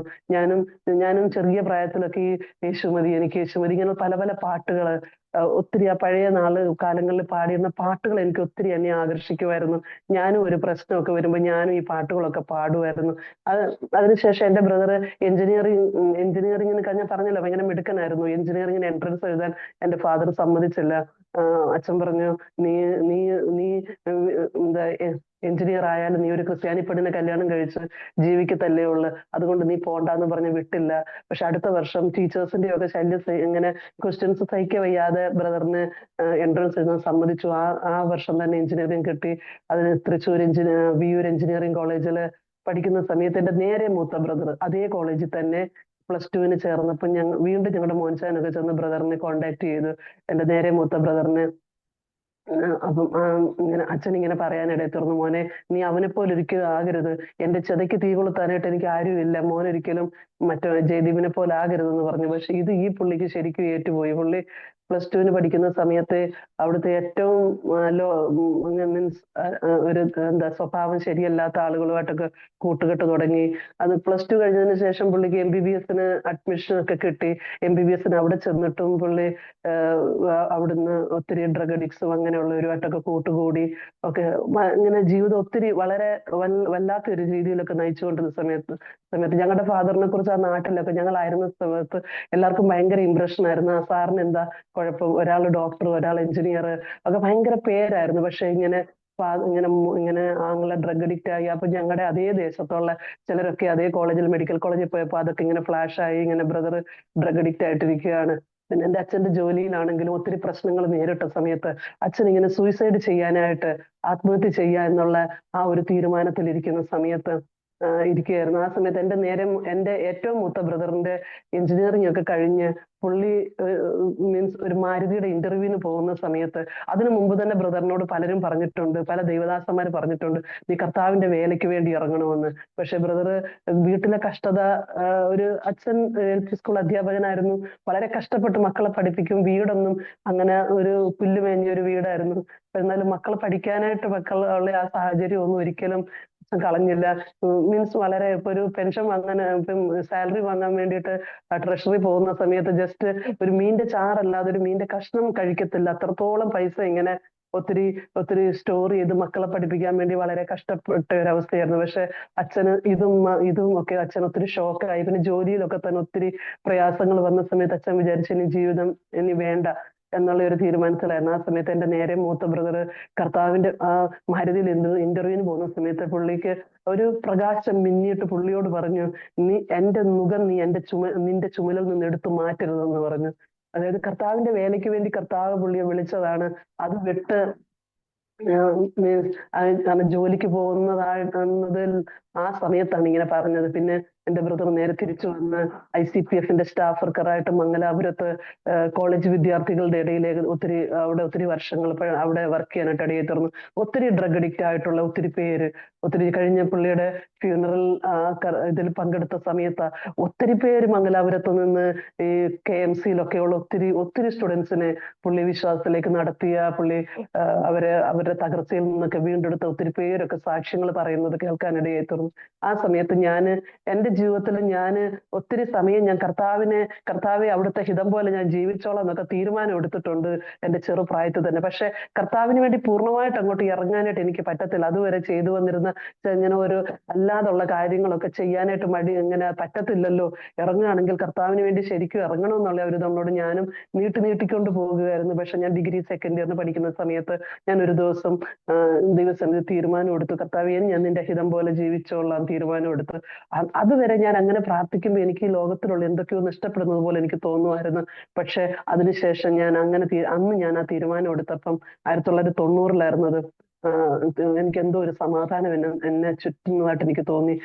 അതിനു മുമ്പ് തന്നെ എന്റെ അമ്മ ഇങ്ങനെ ഞങ്ങളുടെ വീട്ടിൽ വെച്ചിരുന്ന ഓരോ ഫോട്ടോയുടെ മുമ്പിലും ചെന്നിട്ട് ആ ഓരോ ഫോട്ടോയിലും ചെന്ന് പറഞ്ഞു, എന്റെ മോനെ തിരിച്ചു കൊണ്ടുവരണം, ഇല്ലെങ്കിൽ ഞാനും എന്റെ മോൻ തിരഞ്ഞെടുത്ത് അതേ വഴി തിരഞ്ഞെടുക്കും, നിങ്ങൾ ജീവിക്കുന്ന ദൈവമാണെങ്കിൽ തീർച്ചയായിട്ടും എന്റെ മോനെ തിരിച്ചു കൊണ്ടുവരണം എന്ന് പറഞ്ഞ് പ്രാർത്ഥിക്കാനിടയായി തീർന്നു. ആങ്ങളെ ഓരോ ദിവസവും വിശ്വാസത്തിൽ ഉറയ്ക്കുന്നതല്ലാണ്ട് അത് തിരിച്ചൊന്നും വന്നില്ല. പിന്നെ എന്റെ അമ്മ വീടിനകത്തിരുന്നു, കാരണം അച്ഛനും അമ്മയും തമ്മിൽ എപ്പോഴും നിരന്തരം ഇങ്ങനെ കലഹങ്ങൾ വീട്ടിൽ സ്ഥിരമായി ആയിരുന്നു. അപ്പൊ അതിന്റെ കൂടെ അമ്മ ഇങ്ങനെ വിശ്വാസത്തിലേക്ക് വന്ന അമ്മ അച്ഛനോട് പറയാതെ ആഭരണമൊക്കെ എല്ലാം ഊരി താലിമാല എടുത്തൊരു സ്റ്റീലിന്റെ മാലയിലൊക്കെ ഇട്ടു. അമ്മച്ചിയുടെ ആ വിശ്വാസം, അമ്മച്ചി ഓരോരോ സ്റ്റെപ്പ് എടുക്കുന്നത്. അതിനുശേഷം ഒരു ദിവസം അമ്മച്ചിക്ക് ഇങ്ങനെ ബൈബിള് വായിച്ചപ്പോഴത്തേക്ക് അമ്മച്ചിക്ക് ഇങ്ങനെ മനസ്സിലായി സ്നാനപ്പെടണം. അപ്പൊ ആങ്ങളെ എഞ്ചിനീയറിംഗ് കോളേജിൽ പഠിക്കുക, ആരോട് ചോദിക്കും, ഒരു പാസ്റ്റർ ഒന്നും കാണാനോ സംസാരിക്കാനോ ഒന്നും നിവർത്തിയില്ല. ഞാൻ നോക്കുമ്പോ മിക്കവാറും സങ്കീർത്തനങ്ങൾ എന്റെ അമ്മയ്ക്ക് കാണാതെ അറിയാമായിരുന്നു. ഞാനൊക്കെ നോക്കും, അമ്മച്ചി പാത്രം കഴുകുന്നതിന്റെ ഇടയ്ക്കെല്ലാം ഈ സങ്കീർത്തനങ്ങൾ ഇങ്ങനെ ഉരുവിട്ടുകൊണ്ടിരിക്കുന്നത് ഞാൻ കാണാറുണ്ട്. ആ സമയത്ത് ഞാനും ചില സമയത്ത് അമ്മച്ചിയോട് ഇങ്ങനെ ദേഷ്യപ്പെട്ടിട്ടുണ്ട്. ആ സമയത്ത് അച്ഛൻ ഇങ്ങനെ മനഃപൂർവ്വമായിട്ട് വഴക്കും. ഞാൻ അമ്മയോട് വന്നിരണം ഈ അല്പമായിട്ടുള്ള ബൈബിള് വായിച്ച് അറിവ് വെച്ച് ഞാൻ അമ്മച്ചിയോട് ചോദിച്ചിട്ടുണ്ട്, അമ്മച്ചി സാറ അബ്രഹാമിനെ യജമാനനെ എന്നല്ലേ വിളിച്ചിരുന്നതിന് അമ്മച്ചി എന്തിനാ അച്ഛനോട് വഴക്കിട്ട് നിന്നപ്പോ ഞാനും ആ ഒരു വിശ്വാസത്തില് വന്ന ആ ഒരു പ്രതികൂലം അമ്മ അനുഭവിക്കുന്ന അതൊന്നും എനിക്കന്ന് അറിയത്തില്ലായിരുന്നു. അപ്പൊ അമ്മ ഇങ്ങനെ സ്നാനപ്പെടണമെന്ന് പറഞ്ഞപ്പോ അമ്മ എന്ത് ചെയ്തു, ഒരു ബക്കറ്റിനകത്ത് വെള്ളം എടുത്ത് വെച്ച് തലയിലോട്ട് കോരി ഒഴിച്ചിട്ട് പറഞ്ഞു, കർത്താവെ ഞാനിതാ സ്നാനപ്പെടുക എന്ന്. കാരണം അതൊന്നും പറഞ്ഞു കൊടുക്കാനായിട്ടൊന്നും ആരുമില്ല. പക്ഷെ അമ്മ ഇങ്ങനെ ഹോമിയോയുടെ ഒരു മീറ്റിങ്ങിന് മാസത്തിൽ ഒരു വട്ടം കാസർഗോഡ് സിറ്റിയിൽ പോകുമായിരുന്നു. ആ സമയത്ത് ചെന്ന് ഞങ്ങളുടെ മോഹൻപീഡയോട് പാസ്റ്ററിന്റെ വീട്ടിലൊന്ന് ചെന്ന് ഓടിച്ചൊന്നൊന്ന് കണ്ടിട്ട് ഒന്ന് പ്രാർത്ഥിപ്പിച്ചിട്ട് വരണം. അങ്ങനെ ഏകദേശം ഒരു 4-5 വർഷത്തോളം അമ്മച്ചി വീടിനകത്ത് ഒരു രഹസ്യ ക്രിസ്ത്യാനിയായിട്ടിരുന്നു. 1990 അച്ഛന്, ഞാൻ പറഞ്ഞല്ലോ അച്ഛൻ ഇങ്ങനെ സൂയിസൈഡ് ചെയ്യാനൊക്കെയുള്ള തീരുമാനം എടുത്ത സമയത്ത് അപ്പൊ എന്റെ ബ്രദർ, ഞങ്ങളുടെ പാസ്റ്ററേയും ഒക്കെ ഇങ്ങനെ ഇങ്ങനെ മോൻചാനെയും പിന്നെ ഫിലിപ്പൂട്ടി pastor, M A Joseph pastor, ഇങ്ങനെ ആ സമയത്ത് വന്നിരുന്ന ഐസക് ബ്രദർ, ഇങ്ങനെ പല പാസ്റ്റർമാരെ ഞങ്ങളുടെ വീട്ടിലോട്ട് വിട്ട് അന്ന് വീട്ടിൽ വന്ന സമയത്ത് അവര് എൻ പ്രാണനാഥൻ എന്ന് വരും, എന്ന് തീരുമൻ വേദനകൾ എന്നുള്ള ഒരു പാട്ട് പാടി ഇങ്ങനെ പ്രാർത്ഥിച്ച സമയത്ത് അച്ഛൻ ഇങ്ങനെ ആരോടും വേദനയൊന്നും തുറന്ന് പറയത്തില്ലായിരുന്നു. എല്ലാം ഇങ്ങനെ ഉള്ളിൽ ഒതുക്കുന്ന ഒരു സ്വഭാവമായിരുന്നു. അന്ന് ആ പാട്ട് കേട്ടപ്പോൾ അച്ഛൻ ഇങ്ങനെ പൊട്ടിക്കരയാനായിട്ട് ഇടയായി തീർന്നു. കാരണം അത്രയും തകർന്ന ഒരു അനുഭവത്തിലായിരുന്നു അച്ഛൻ ഉണ്ടായിരുന്നത്. അതിനുശേഷം 1990, ഞാൻ വളരെ ചുരുക്കമായിട്ടാണ് ഇത് പറയുന്നത്, 1990 ഞങ്ങള് ഞാനും അച്ഛനും അമ്മയും ഒരുമിച്ച് ഞങ്ങൾ ആരാധനയ്ക്ക് പോകാനായിട്ട് തുടങ്ങി. കാരണം ഞാൻ ആരാധനയ്ക്ക് പോകുന്നെന്ന് കേട്ടോടനെ അച്ഛൻ എന്നോട് ചോദിച്ചു, മോളോ എന്ന് ചോദിച്ചു. കാരണം ഞാൻ ഏറ്റവും അതിനു മുമ്പ് എന്റെ ചേച്ചിക്ക് മീൻസ് എറണാകുളത്ത് ചേച്ചി മഹാരാജാസിലാണ് പഠിച്ചത്. ഞങ്ങളുടെ അച്ഛൻ്റെ അനിയൻ അവിടെ ഉണ്ടായിരുന്നതുകൊണ്ട് ഏറ്റവും ഫാഷനബിൾ ആയിട്ടുള്ള ഡ്രസ്സുകൾ ചേച്ചി എനിക്ക് കൊണ്ടുതരും. ഏറ്റവും നന്നായിട്ട് എന്റെ ചേച്ചി തന്നെ നടത്തുമായിരുന്നു. അപ്പം അച്ഛനത് കണ്ടതുകൊണ്ട് എന്നോട് ചോദിച്ചു. കാരണം ഞാൻ ഈ ആഭരണമൊക്കെ എല്ലാം ഊരി ആദ്യമായിട്ട് ചർച്ചിൽ പോകുന്നതിന് മുമ്പ് തന്നെ. അപ്പൊ അച്ഛൻ എന്നോട് ചോദിച്ചു, മോളാണോ മോള് വരുന്നുണ്ടോ എന്ന് ചോദിച്ചു. അപ്പൊ അച്ഛനത് വിശ്വസിക്കാനായിട്ട് പറ്റിയില്ല. പക്ഷെ എന്റെ ജീവിതത്തിൽ ഞാൻ എടുത്ത തീരുമാനത്തിലേക്ക് ഞാൻ പിന്നെ ഒരിക്കലും തിരിഞ്ഞു പോകാനായിട്ട് ദൈവം ഒരിക്കലും ഇടവരുത്തിയില്ല. അതിനുശേഷം ഞാൻ നേഴ്സിങ്ങിന് വേണ്ടി ഞാൻ പോയി. 1991 നേഴ്സിംഗ് കംപ്ലീറ്റ് ചെയ്തു. നേഴ്സിംഗ് കംപ്ലീറ്റ് ചെയ്തതിന് ശേഷം കാരണം ഞാൻ തൃശ്ശൂർ ഹാർട്ട് ഹോസ്പിറ്റല് മെഡിക്കൽ ICUയിൽ ഞാൻ സ്റ്റാഫ് നേഴ്സായിട്ട് വർക്ക് ചെയ്യുന്ന സമയത്താണ് ഞാൻ കർത്താവിന്റെ വേലയ്ക്ക് വേണ്ടി ഞാൻ തീരുമാനം എടുക്കാനായിട്ട് ഇടയായി തീർന്നു. അന്ന് കർത്താവ് എനിക്ക് തന്ന ഒരു വേദഭാവം എന്ന് പറയുന്നത് ഫിലിപ്പ് ലേഖനം അതിന്റെ 4-ാം അധ്യായം അതിന്റെ 2-3 വാക്യങ്ങളാ. കർത്താവിൽ ഏകചിന്തയോടിരിപ്പാൻ ഞാൻ യുവതിയെയും സുന്ദരിയെയും പ്രബോധിപ്പിക്കുന്നു. സാക്ഷാൽ ഇണയാളിയായുള്ളവേ, അവർക്ക് തുണ നിൽക്കണം എന്ന് ഞാൻ നിന്നോട് അപേക്ഷിക്കുന്നു. ജീവപുസ്തകത്തിൽ പേരുള്ള ക്ലേമന്ത് മുതലായ എന്റെ കൂട്ടുവേലക്കാരുമായി ആ സ്ത്രീകൾ എന്നോടുകൂടെ സുവിശേഷ ഘോഷണത്തിൽ പോരാടിയിരിക്കുന്നു. എനിക്ക് ഈ വചനം വളരെ ശക്തമായിട്ട് കർത്താവ് എന്നോട് ഇടപെടുകയും സുവിശേഷ ഘോഷണത്തിൽ പോരാടാനായിട്ട് ഞാനും എന്റെ ജീവിതത്തിൽ ഞാനൊരു തീരുമാനം എടുക്കാനായിട്ട് ഇടയിൽ തീർന്നു. അന്ന് പെട്ടെന്ന് അങ്ങനെ ഒരു തീരുമാനം എടുത്തു. ഞാൻ പെട്ടെന്ന് ഞാനിങ്ങനെ മോൻചാനെ വിളിച്ചു പറഞ്ഞു. മോൻചാന്റെ മറുപടി വരുന്നതിന് മുമ്പ് തന്നെ ഞാൻ ജോലിയൊക്കെ ഞാൻ റിസൈൻ ചെയ്ത്. അപ്പം ആ സമയത്ത് അവരിങ്ങനെ അവിടുത്തെ ഞങ്ങളെ നഴ്സിംഗ് സൂപ്രണ്ട് പറഞ്ഞ് 1 മാസം കൂടെ ജോലി ചെയ്യുകയാണെങ്കിൽ നിങ്ങൾക്ക് ഞങ്ങളുടെ സാലറിന്ന് കുറച്ച് കട്ട് ചെയ്ത് തരണം, കട്ട് ചെയ്ത് തിരിച്ചു കിട്ടും. ഞാൻ പറഞ്ഞു എനിക്ക് കട്ട് ചെയ്തൊന്നും വേണ്ട. എനിക്ക് ആ സമയത്ത് എന്റെ ഹൃദയത്തിൽ എരിവെന്ന് പറഞ്ഞാൽ കർത്താവിന്റെ ശബ്ദം എനിക്ക് കേട്ട് ഞാൻ അതുകൊണ്ട് ഞാൻ അതിനെ ഇനി അനുസരണക്കേട് കാണിക്കത്തില്ല എന്നുള്ള തീരുമാനത്തോടെ ഞാൻ വളരെ ശക്തമായിട്ട് ഞാൻ അവിടെ നിന്ന് ഞാൻ ഇറങ്ങാനായിട്ട് ഇടയെത്തുന്നു. ഞാൻ അവിടെ തൃശ്ശൂരിലെ മിഷൻ ക്വാർട്ടേഴ്സിൽ ഞാൻ അവിടെ ഒരു CSI ഹോസ്റ്റൽ, എന്റെ കൂടെ ഒരു സിസ്റ്റർ ഉണ്ടായിരുന്നു, ഒരു ലിസി എന്ന് പറഞ്ഞൊരു ചേച്ചി. ഞാൻ ആ ചേച്ചിയുടെ കൂടെ ഞാൻ പ്രയറിനൊക്കെ പോകാൻ തുടങ്ങി. എനിക്ക് വീട്ടിൽ ഇത് അറിഞ്ഞപ്പോൾ എന്നെ ആകെ പ്രശ്നമായി. അച്ഛൻ പ്രയറിന് പോകാതായി. കാരണം നേഴ്സിംഗിന് ജസ്റ്റ് പഠിപ്പിച്ചതേ ഉള്ളു.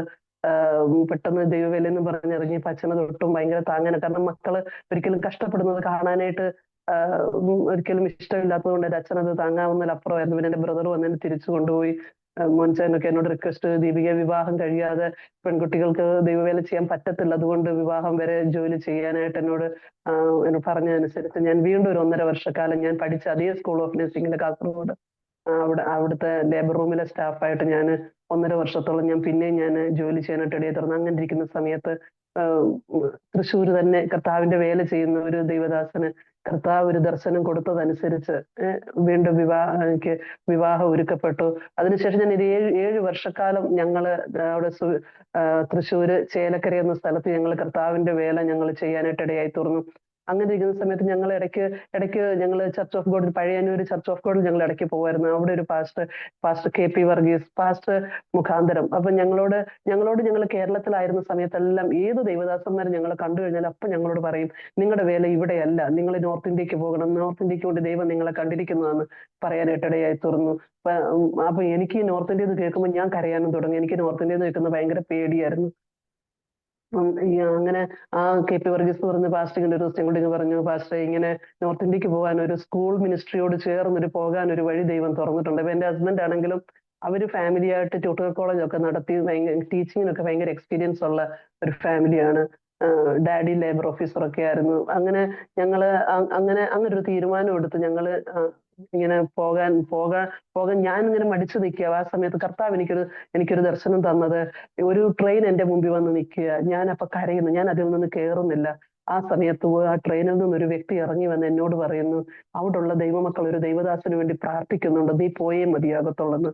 അങ്ങനെ ഞാൻ ഇടയ്ക്ക് ഞങ്ങളുടെ മണ്ണുത്തിയിൽ ഒരു കുര്യാക്കോസ് പാസ്റ്റർ ഉണ്ട്. ഞാൻ കുര്യാക്കോസ് പാസ്റ്ററെ കണ്ട് ആലോചന ചോദിക്കാനായിട്ട് പോയി.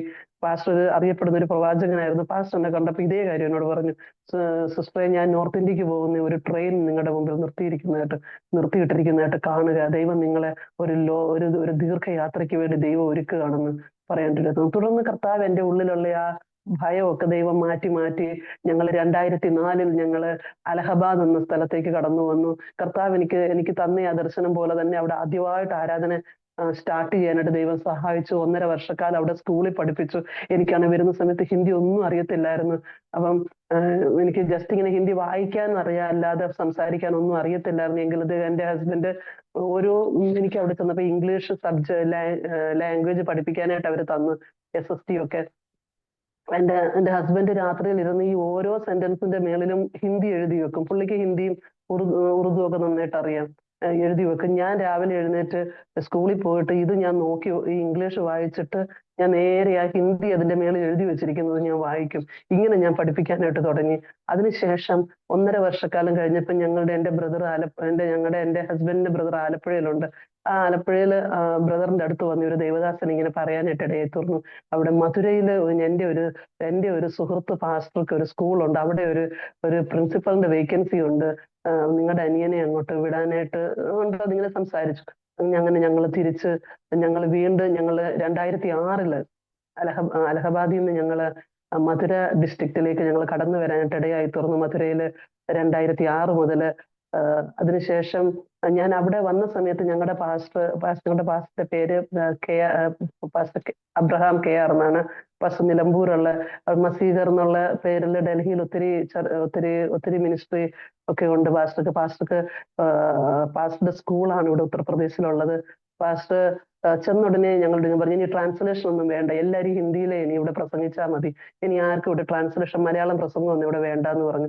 ഞാൻ ആ സമയത്ത് ദൈവത്തോട് ഒത്തിരി കരഞ്ഞു, കർത്താവ് എനിക്ക് കർത്താവ് തരുന്ന ആലോചനകൾ ഞാൻ എങ്ങനെ ഷെയർ ചെയ്യും, എനിക്കൊന്നും പറയാനായിട്ട് ഞാനൊരു ഡഫ് ആൻഡ് ഡംബ് പോലെ ആയിപ്പോയല്ലോ എന്ന് പറഞ്ഞ് ഞാൻ ഇങ്ങനെ കരയാൻ തുടങ്ങി. ആ സമയത്ത് ഞങ്ങൾ അവിടെ ഞങ്ങൾക്ക് ചർച്ച് ഉണ്ടായിരുന്നു, സ്കൂൾ ഉണ്ടായിരുന്നു, അവിടെ മീൻസ് ഹോസ്റ്റലും ഉണ്ടായിരുന്നു. ഹോസ്റ്റലിന്റെ ചാർജൊക്കെ ഞങ്ങളെ ഏൽപ്പിച്ചിരുന്നു. ഞാൻ ഒരു ദിവസം ഹോസ്റ്റലിലെ പിള്ളേർ ഇങ്ങനെ ഹിന്ദി ബൈബിൾ വെച്ച് വായിച്ചുകൊണ്ടിരിക്കുമ്പം ആ അത്തിമരത്തിന്റെ ഉപമ ഇങ്ങനെ പഠിപ്പിക്കുന്ന സമയത്ത് പെട്ടെന്ന് ദൈവാത്മാവിന്റെ ഹൃദയത്തിൽ ഇങ്ങനെ ചോദിച്ചു, എന്തുകൊണ്ട് നാളെ ഇത് ഹിന്ദിയിൽ തന്നെ പ്രസംഗിച്ചുകൂടായിരുന്നു. ഞാൻ അതിനു മുമ്പ് 2 ആഴ്ചകൾ ഞങ്ങളുടെ ചർച്ചിൽ ഒരു അച്ചായനായിരുന്നു എനിക്ക് ട്രാൻസ്ലേറ്റ് ചെയ്ത് തന്നിരുന്നത്. ഞാൻ അടുത്ത ദിവസം അച്ചായനോട് പറഞ്ഞു, അച്ഛാ ഇന്ന് ട്രാൻസ്ലേറ്റ് ചെയ്യണ്ട, ഞാനൊന്ന് ട്രൈ ചെയ്ത് നോക്കട്ടെ എന്ന് പറഞ്ഞ് ദൈവം ഹിന്ദിയിൽ പ്രസംഗിക്കാനായിട്ട് കർത്താവ് എനിക്ക് കൃപ ചെയ്തു. കർത്താവ് ഹല്ലേലൂയ, അതെ, ഓരോ സമയങ്ങളിലും ദൈവം നടത്തുന്ന ദൈവത്തിന്റെ ആ പരിപാലനത്തിനായിട്ട് ഞാൻ എന്റെ കർത്താവിനെ സ്തുതിക്കുകയാണ്. അതിനുശേഷം എന്റെ ഹസ്ബൻഡ് BEd ചെയ്യുകയായിരുന്നു. ആ സമയത്ത് BEd ചെയ്യുന്ന സമയത്ത് അതിന്റെ ലാസ്റ്റ് ഫീസ് കൊടുക്കാനായിട്ട് പുള്ളി ഡൽഹിയിലേക്ക് പോകുന്ന സമയത്ത് ഒരു ആക്സിഡന്റ്. 1ാമത്തെ ട്രാക്കില് സാധാരണ തൂഫാൻ എക്സ്പ്രസ് 1ാമത്തെ ട്രാക്കിലെ വന്ന് നിൽക്കാറ് പതിവ്. പക്ഷെ അന്ന് പതിവില്ലാതെ ഒരു ഗുഡ്സ് ട്രെയിൻ വന്ന് നിന്ന് പെട്ടെന്ന് 3ാമത്തെ ട്രാക്കിലേക്ക് തൂഫാൻ എക്സ്പ്രസ് വരാനായിട്ട് ഇടയായി തീർന്നു. അത് മീൻസ് സാധാരണ ഈവൻ ഈ സ്കൂട്ടിയിലൊക്കെ പോകുന്ന സമയത്ത് പോലും ഹെൽമെറ്റ് ഒന്നും ഇടാതെ എല്ലാ നിയമങ്ങളും വളരെ കർശനമായിട്ട് പാലിക്കുന്ന ഒരു വ്യക്തിയായിരുന്നു. പക്ഷെ അന്ന് പെട്ടെന്ന് തിരക്കിന്റെ ഇടയ്ക്ക് അന്ന് തന്നെ പോകണം, ഞങ്ങളൊക്കെ പറഞ്ഞു പോകണ്ട, ഇന്ന് പോകണ്ടെന്ന് ഞാനും മക്കളും പറഞ്ഞു.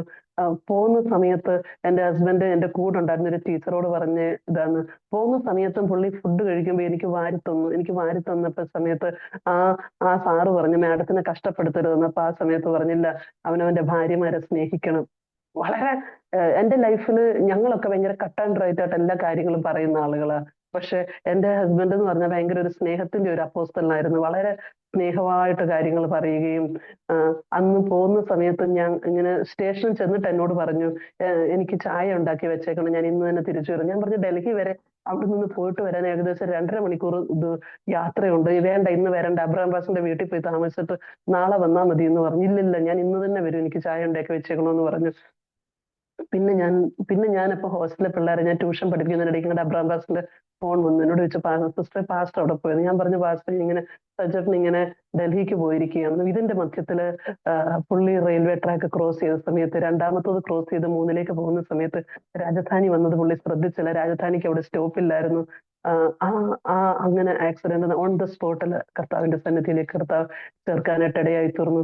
തുടർന്ന് പാസ്റ്റർ എന്നെ വിളിച്ചു, സിസ്റ്റർ എന്നെ വിളിക്കൊന്നും ചെയ്യണ്ട, ഞാൻ വിളിച്ചോളാം എന്ന് പറഞ്ഞു. പിന്നെ ഞാൻ ആ സമയത്ത് ഹോസ്റ്റലിൽ പിള്ളേരെ ട്യൂഷൻ പഠിപ്പിച്ചുകൊണ്ടിരിക്കുകയായിരുന്നു. തുടർന്ന് ഞങ്ങളുടെ ചർച്ചിലുള്ള പലരും എൻ്റെ അടുത്ത് വരുന്നു. എനിക്കൊന്നും മനസ്സിലാകുന്നില്ല. ഞാൻ ആകെ ഭാരപ്പെട്ടു പോയ സമയം. കാരണം ഒന്നും അറിയാത്തൊരു ദേശം, ഒന്ന് കെട്ടിപ്പിടിച്ചൊന്ന് കരയാനായിട്ട് ഒരു വ്യക്തി അടുത്തില്ലാത്ത, ബന്ധുക്കളാരും അടുത്തില്ല. തുടർന്ന് ഞങ്ങളുടെ ചർച്ചിലുള്ള ഞങ്ങൾ ഒത്തിരി കർത്താവിൽ സ്നേഹിച്ചിരുന്ന ഒരു ഫാമിലി ഉണ്ട്. അവര് എല്ലാം എന്നെ വിളിച്ചു പറഞ്ഞു, സിസ്റ്ററെ പെട്ടെന്ന് സർട്ടിഫിക്കറ്റ് ഒക്കെ എടുത്തോ, നമ്മൾ കേരളത്തിലേക്ക് പോവുക, പാസ്റ്റർക്ക് ഒരു അപകടം പറ്റിയെന്ന് എന്നോട് ഇങ്ങനെ പറഞ്ഞു. ഞാൻ എന്ത് ചെയ്യണം? ആ സമയത്ത് കുഞ്ഞുങ്ങൾക്ക് 2 പേർ, ഞങ്ങൾക്ക് 2 ട്വിൻസ് ആണ്, രണ്ട് ആമ്പിള്ളേരാണ്. കുഞ്ഞുങ്ങൾ 2 പേരും മീൻസ് അവർക്ക് എന്ത് ചെയ്യണമെന്ന് ഞങ്ങൾ അറിയാതെ ഭാരപ്പെട്ടു. പിന്നെ അതിനകത്ത് പെട്ടെന്ന് പിന്നെയും ഫോൺ വന്നു, പോസ്റ്റ്മോർട്ടം ഒന്നും ചെയ്യാനായിട്ട്. അത് റെയിൽവേക്കാര് നമ്മൾ അങ്ങോട്ടൊന്നും ക്ലെയിം ചെയ്യാതിരിക്കാൻ വേണ്ടി അവരിങ്ങോട്ട് കാരണം നമ്മുടെ മേല് അങ്ങനെയാണെങ്കിൽ ഇന്ന് മൊത്തം ഇതോടെ ഡെഡ് ബോഡി ഇവിടെ കിടക്കട്ടെ, പോസ്റ്റ്മോർട്ടം ഇന്ന് ചെയ്യാൻ പറ്റത്തില്ല, ഈ 2 ദിവസം ഇവിടെ വഴി കിടക്കണം, അങ്ങനെയൊക്കെ പറഞ്ഞ് വളരെ ഞങ്ങൾ ഇങ്ങനെ ടോർച്ചർ ചെയ്യുന്ന പോലെ സംസാരിക്കാനായിട്ട് ഇടയിൽ തീർന്നു. അതുകൊണ്ട് ഞങ്ങളുടെ ചർച്ചിലുള്ള അച്ചായന്മാരൊക്കെ പറഞ്ഞു, വേണ്ട ഞങ്ങൾക്ക് വിട്ടുകിട്ടിയാൽ മാത്രം മതി, ഞങ്ങൾ ചെയ്തോളാം, ഞങ്ങളൊന്നും ക്ലെയിം ചെയ്യുന്നില്ല എന്ന് പറഞ്ഞ അവസാനം അവര് മീൻസ് ഡെഡ് ബോഡി കൊണ്ടുവന്ന് മീൻസ് അത് അപ്പോഴൊന്നും എനിക്ക് അറിയുന്നില്ല. ഞങ്ങളുടെ മുമ്പിൽ ഞങ്ങളെ അവിടെ നിന്ന് ഞങ്ങൾ എല്ലാവരും കൂടെ ഡൽഹിയിലേക്ക് പോവുകയാണ്. ഡൽഹിയിൽ അവിടെ ഉള്ള ഒരു സെമിത്തേരിയിൽ അടക്കങ്ങളൊക്കെ ചെയ്യാനുള്ള കാര്യങ്ങൾ ചെയ്തു. പാസ്റ്റർക്ക് ഇങ്ങനെ വിളിച്ചു പറഞ്ഞു. പോകുന്ന സമയത്ത് എന്റെ കുഞ്ഞുങ്ങൾ എന്റെ അപ്പുറം ഇപ്പുറം ഇരിക്കുക. കുഞ്ഞുങ്ങളോട് ഞാൻ ഒരു കാര്യം ഒന്ന് മാത്രം ഞാൻ പറഞ്ഞു, നമ്മള്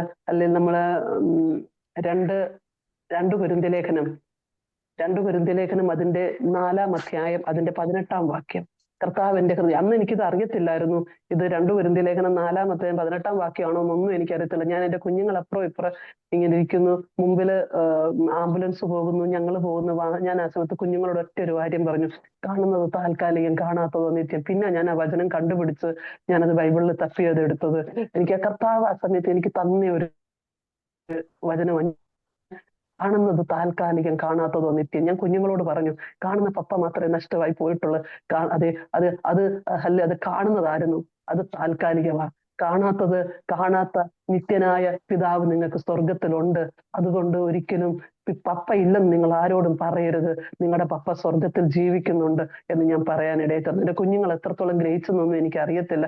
പക്ഷെ ഞാൻ ആഗ്രഹിക്കുന്നു, ഞാൻ ചിന്തിച്ചു. ഞാൻ അതുവരെ പ്രസംഗിച്ച വചനം വിട്ടിട്ട് ഒരു ലോകത്തിലെ ഒരു പ്രത്യാശയില്ലാത്ത ഒരു വ്യക്തിയെ പോലെ കരഞ്ഞ് ബഹളം ഉണ്ടാക്കാനൊന്നും എനിക്ക് അതിനൊന്നും ഇടവരുത്തിയില്ല. ദൈവത്തിന്റെ ഒരു പ്രത്യേക ഒരു സമാധാനത്തിലും ദൈവത്തിന്റെ ആ ഒരു ധൈര്യത്താലും എന്നെ കർത്താവ് നിറയ്ക്കാനിടയിൽ. എന്റെ ജീവിതത്തിൽ എന്നും അങ്ങനെ ഞാൻ ഈ വലിയ പ്രശ്നങ്ങളിലൂടെ കടന്നു പോകുന്ന സമയത്ത് എല്ലാവരും ചിന്തിക്കും ഒരുപക്ഷെ തകർന്നു പോയി എന്ന്. പക്ഷെ ആ സമയത്തൊക്കെ ദൈവത്തിന്റെ വലിയ കൃപ എന്നെ ചുറ്റിക്കൊള്ളാനായിട്ട് കഴിഞ്ഞ നാളുകളിലെല്ലാം ദൈവം ഇടയാക്കി. അതിനുശേഷം എന്റെ ബ്രദറും എന്റെ അമ്മായിയപ്പനും അമ്മായിയമ്മയും എല്ലാം നാട്ടിൽ നിന്ന് വരികയാണ്. എനിക്കറിയാം എന്റെ ബ്രദർ വരുന്നത് എന്നെ തിരിച്ചു കൊണ്ടുപോകാനാണെന്ന് എനിക്കറിയാം. ഫ്യൂണറിന് ശേഷം ഞങ്ങളുടെ പാസ്റ്ററോട് ഞാൻ എന്റെ ഹസ്ബൻഡിന്റെ മൊബൈൽ മോർച്ചറിയുടെ അടുത്ത് നിന്ന് ഞാൻ ഒറ്റ കാര്യം ഞാൻ പാസ്റ്ററോട് പറഞ്ഞു, പാസ്റ്ററെ എന്റെ വീട്ടുകാർ വരുമ്പോ എന്നെ കൊണ്ടുപോകാൻ വേണ്ടി എന്റെ ബ്രദർ വരുന്നത്, എന്നെ പാസ്റ്റർ നിർബന്ധിച്ച് വിടണ്ട, എന്നെ ഒരിക്കലും വിടരുത്, എന്നെ കെയർ ചെയ്യണമെന്ന് ഞാൻ പറയുന്നില്ല, ഞാൻ സ്വയമായിട്ട് ഞാൻ നിന്നോളാം, പക്ഷെ എന്നെ ഒരിക്കലും നിർബന്ധിച്ച് വിടരുത്. കർത്താവ് എന്നെ കൊണ്ടുവന്നെങ്കിൽ ഒരു വിധവയായിട്ട് തിരിച്ചു പോകാനായിട്ട് ഞാൻ ആഗ്രഹിക്കുന്നില്ല എന്ന് ഞാൻ ഞങ്ങളുടെ പാസ്റ്ററോട് ഞാൻ പറയാനായിട്ട് ഇടയായി തീർന്നു. പാസ്റ്റർ എന്നെ നിർബന്ധിച്ചില്ല. പിന്നെ തുടർന്ന് പാസ്റ്റർ എന്നോട് പറഞ്ഞു, സിസ്റ്റർ ഇനി സ്കൂളിന്റെ ഉത്തരവാദിത്വം ഏറ്റെടുത്തോളാൻ എന്നോട് പറഞ്ഞു. ഞാൻ 2 വർഷത്തോളം ഞാൻ ആ സ്കൂൾ ഞാൻ നടത്താനായിട്ട് ഇടയായി തീർന്നു. അതിനുശേഷം ഞാൻ 2011 ഞാൻ സ്വന്തമായിട്ട് ഞാനൊരു വില്ലേജിലോട്ട് മാറി ഞാനൊരു സ്കൂൾ നടത്തി. എന്റെ ദൈവം എനിക്ക് ഒത്തിരി കാഴ്ചപ്പാടുകളൊക്കെ തന്നതനുസരിച്ചാണ് ഞാൻ ആ ഗ്രാമത്തിലോട്ട്, പുതിയൊരു ഗ്രാമത്തിലോട്ട് ഞാൻ താമസിച്ചിരുന്നതിൽ നിന്ന് ഒരു 10 കിലോമീറ്റർ ദൂരെ ഒരു ഗ്രാമത്തിലോട്ട് ചെന്ന് ഞാനൊരു സ്കൂള് സ്റ്റാർട്ട് ചെയ്തു. ഞാൻ TTC, ഞാൻ ഡൽഹിയിൽ പോയി ഞാൻ TTC പഠിച്ച് ഞാൻ ജയിക്കാനായിട്ട് ഇടയായി തീർന്നു. അങ്ങനെ എന്റെ ഹൃദയത്തിൽ എന്ന് വെച്ചാൽ ആ ഒരു ഗ്രാമത്തിന്റെ ഡെവലപ്മെന്റിന് വേണ്ടിയുള്ള എല്ലാ കാര്യങ്ങളും ചെയ്യണം. ഞാൻ അഡൽട്ട് എഡ്യൂക്കേഷൻ ഒക്കെ ഞാൻ അവിടെ ഇതാക്കാൻ നോക്കി. അതുപോലെ തന്നെ എന്റെ ഹൃദയത്തിലുള്ള പല പല സ്വപ്നങ്ങളായിരുന്നു. അവിടെയുള്ള പെൺകുട്ടികളെയൊക്കെ വിളിച്ച് അവർക്ക് ചില തയ്യൽ ക്ലാസ്സസ് ഒക്കെ പോലെ പഠിപ്പിക്കുക, തുടർന്ന് അവരിൽ കൂടുതൽ മിങ്കിൾ ചെയ്യുക, കർത്താവിന്റെ സ്നേഹം അവരോട് പറയുക. ഇതൊക്കെ എന്റെ ഹൃദയത്തിൽ ദൈവം എനിക്ക് തന്ന പക്ഷെ ആ ത്രൂ ഔട്ട് എന്റെ ആ ഒരു സ്കൂൾ നടത്തിയ സമയത്തൊക്കെ ഞാൻ വളരെ ഫിനാൻഷ്യലി എനിക്ക് അങ്ങോട്ട് ഞാനൊരു ബിസിനസ് മെന്റാലിറ്റി അല്ലായിരുന്നു. ആരുടെയെങ്കിലും ദുഃഖം കേട്ട് കഴിഞ്ഞാൽ ഞാൻ പെട്ടെന്ന് മനസ്സലിയുമായിരുന്നു. അപ്പൊ ചിലർ വന്ന് പറയും, അയ്യോ മാഡം പൈസ ഇല്ല എന്നൊക്കെ പറയുമ്പോൾ ഞാനങ്ങ് മനസ്സലിയും. പിന്നെ അവര് പിന്നെ തരാമെന്ന് പറയും. പിന്നെ ഒരു വർഷമൊക്കെ ആയി കഴിയുമ്പോൾ അവരങ്ങ് ഫീസ് തരാതെ അങ്ങ് വേറെ സ്കൂളിൽ പോകും. അങ്ങനെ ഒത്തിരി കണ്ണിങ് ആയിട്ടുള്ള അവരുടെ ഇതിനൊന്നും എനിക്ക് തിരിച്ചറിയാനായിട്ട് പറ്റിയില്ല. അതുകൊണ്ട് തന്നെ ഞാൻ ഫിനാൻഷ്യലി ഞാൻ അങ്ങോട്ട് ഭയങ്കര ക്രൈസിസിൽ അങ്ങ് ആയിപ്പോയി. ഞാൻ 2020 വരെ ഞാൻ ഒത്തിരി കഷ്ടത സഹിച്ചു. ഒത്തിരി എന്റെ ജീവിതത്തിൽ ഞാനിങ്ങനെ പെട്ടെന്ന് ഒരു പ്രശ്നം വന്ന് ഒന്ന് ഇട്ടു പോകുന്ന ഒരു നേച്ചർ അല്ല. ഞാൻ എന്റെ മാക്സിമം കഴിഞ്ഞ ദിവസം കൂടെ മോൻ എന്നോട് പറയാനായിട്ട് മമ്മി, ഒറ്റ വർഷം പലരും ഒരു ബിസിനസ് മീൻസ് ലാഭമല്ലെന്ന് കണ്ടു കഴിഞ്ഞാൽ ഇട്ടിട്ട് പോകും. പക്ഷെ മമ്മി എന്തോരം കഷ്ടത സഹിച്ചിട്ടാ അതെല്ലാം ഇത്രയും വർഷങ്ങൾ സഹിച്ചു. അവൻ എന്നോട് ഈ കഴിഞ്ഞ ദിവസം എന്നോട് ഇങ്ങനെ പറയാനായിട്ടിടയിൽ തീർന്നു. മീൻസ് അങ്ങനെ ഞാൻ പെട്ടെന്ന് അങ്ങനെ ഒരു തോറ്റ് അങ്ങനെ ആ ഒരു ഇതല്ല. പക്ഷെ 2020 എനിക്കത് മുമ്പോട്ട് കൊണ്ടുപോകാൻ ഒട്ടും പറ്റാത്ത ഒരു അവസ്ഥ വന്നു. കാരണം വാടകയ്ക്കാണ് ഞാൻ സ്കൂൾ കെട്ടിടം എടുത്തിരിക്കുന്നത്. എനിക്ക് അങ്ങോട്ട് പോകാൻ പറ്റുന്നില്ല. വാടക മാസം മാസം കൊടുക്കേണ്ടതായിട്ട് വരുന്നു. ആ സമയത്ത് എനിക്ക് ഞങ്ങളുടെ വീടിന്റെ ആ കെട്ടിടം, സ്കൂളിന്റെ കെട്ടിടം ഉണ്ടായിരുന്നു. അതിന്റെ ഓണർ ഒരു വയസ്സനെ ഒരാൾ. എന്നാൽ ഡെയിലി ഇങ്ങനെ ഈ ബ്ലേഡുകാർ വീട്ടിൽ കയറി ഇറങ്ങുന്ന പോലെ വീട്ടിൽ കയറി ഇറങ്ങാൻ തുടങ്ങി. എനിക്കിപ്പം വാടക വേണം, എനിക്കിപ്പം അത് ഇച്ചിരി പെൻഡിങ്ങും കൂടെ ആയിപ്പോയായിരുന്നു. ആ സമയത്ത് എനിക്കിപ്പം വാടക വേണമെന്ന് പറഞ്ഞു ഡെയിലി അമ്പലത്തിൽ പോയിട്ട് വരുമ്പോൾ അവിടെ കയറി ഇറങ്ങും. അവസാനം വരെ ഞങ്ങൾക്ക് ഉണ്ടായിരുന്ന ഒരു ക്വാളിസ്, ഒരു സെക്കൻഡ് ഹാൻഡ് ഒരു വണ്ടി ഉണ്ടായിരുന്നു. അത് വിറ്റിട്ട് ഞാൻ about 33,000 ആ സമയത്ത് എനിക്ക് കിട്ടി. ഞാൻ അത് അങ്ങനെ തന്നെ ഞാൻ കൊടുക്കാനായിട്ട് ഇടയായി തീർന്നു. പിന്നെ തുടർന്നുള്ള സമയങ്ങളിൽ ട്യൂഷൻ പഠിപ്പിക്കാൻ പറ്റുന്നില്ല. എങ്കിലും കർത്താവിന് ഏറ്റവും മോദമായിട്ടാണ് നടത്തിയ ആ സമയത്ത് മോന്റെ അഡ്മിഷൻ കാര്യങ്ങള്. മോന് ഇലക്ട്രോണിക് കൊമേഴ്സ് ആണ് മോനെ ജോയിൻ ചെയ്തത് ഡിഗ്രിക്ക് വേണ്ടി. അത് എല്ലാം കംപ്ലീറ്റ് ചെയ്യാനും അതിന്റെ ഫീസ് കൊടുക്കാനും ഒക്കെ കർത്താവ് അത്ഭുതകരമായിട്ട് കർത്താവ് വഴികൾ തുറന്നു തന്നു. മീൻസ് അങ്ങനെ ഞാൻ പിന്നെ തുടർന്ന് ഞാൻ ആ സ്കൂൾ മീൻസ് എന്റെ സ്കൂള് ഞാൻ പറഞ്ഞില്ല, ഇങ്ങനെ ഫിനാൻഷ്യലുള്ള ക്രൈസിസ് കൊണ്ട് പല ഞാൻ ആഗ്രഹിച്ച കാര്യങ്ങളൊക്കെ ചെയ്യാൻ പറ്റിയില്ലെങ്കിലും ഏറ്റവും നല്ല എഡ്യൂക്കേഷൻ എനിക്ക് കൊടുക്കാനായിട്ട് പറ്റി എന്റെ ഗ്രാമത്തിലുള്ള പിള്ളേർക്ക്. ഞാൻ 5ാം ക്ലാസ് കഴിഞ്ഞിട്ട് ഞങ്ങളുടെ സ്കൂളിലേക്ക്, അതായത് ഹാർവസ്റ്റ് മിഷൻ സ്കൂൾ എന്ന ഞങ്ങളുടെ പാസ്റ്ററിന്റെ സ്കൂളിന്റെ പേര്, 5 കഴിയുന്ന പിള്ളേരെ ഞാൻ ഹാർവസ്റ്റിലേക്ക് ഞാൻ കൊടുക്കുമായിരുന്നു.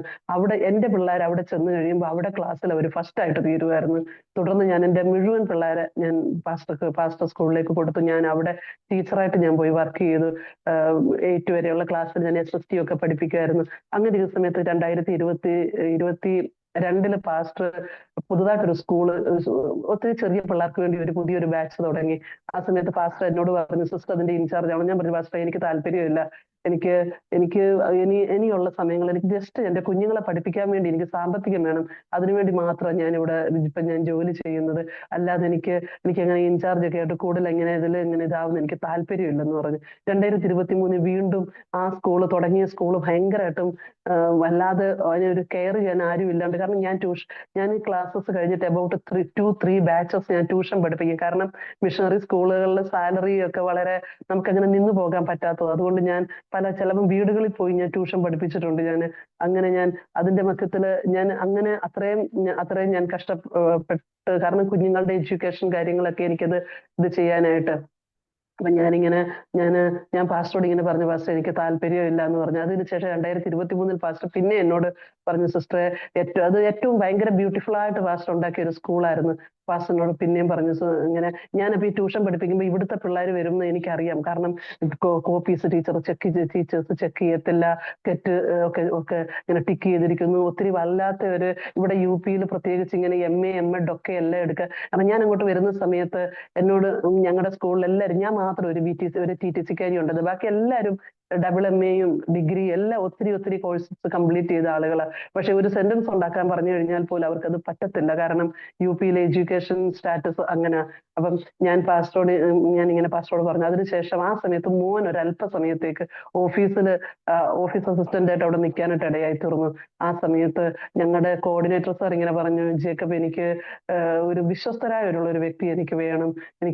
എനിക്ക് എല്ലാ ദിവസവും ഡൽഹിയിൽ നിന്ന് വരാൻ പറ്റുന്നില്ല. അപ്പൊ അവൻ എടുത്ത പറഞ്ഞു, വിശ്വസ്തയായിട്ടുള്ള വ്യക്തി എന്ന് പറയുമ്പോൾ എനിക്ക് മമ്മിയെ മാത്രമേ എനിക്ക് കാണുന്നുള്ളൂ, ഞാൻ വേറെ ആരെയും കാണുന്നില്ല എന്ന് അവൻ പറയാനായിട്ട് ഇടയായി തീർന്നു. തുടർന്ന് ഞങ്ങളുടെ കോർഡിനേറ്റർ സാർ എന്നോട് ഇങ്ങനെ പറഞ്ഞു, എന്നോട് ചോദിച്ചപ്പോൾ ഞാൻ പറഞ്ഞു, മോനെ എനിക്ക് താല്പര്യമില്ല എന്ന് സാറോട് പറഞ്ഞേക്കാൻ പറഞ്ഞു. തുടർന്ന് ഞങ്ങളുടെ മെയിൻ പാസ്റ്റർ ഓണർ എന്നെ വിളിച്ചു പറഞ്ഞു, സിസ്റ്ററെ, പഴയ സ്കൂളിൽ ഞാൻ നിർത്താൻ പോകുക, ഞാൻ ഡിസ്പോസ് ചെയ്യാൻ പോകുക, അവിടെ അധികം സ്ട്രെങ്ത് ഇല്ലാത്തതുകൊണ്ട് ഞാൻ ഇനി പുതുതായിട്ട് ഇവിടെ തുടങ്ങാൻ പോകും, അതുകൊണ്ട് സിസ്റ്റർ ഇവിടെ വന്നേ മതിയാകത്തുള്ളൂ എന്ന് പറഞ്ഞു.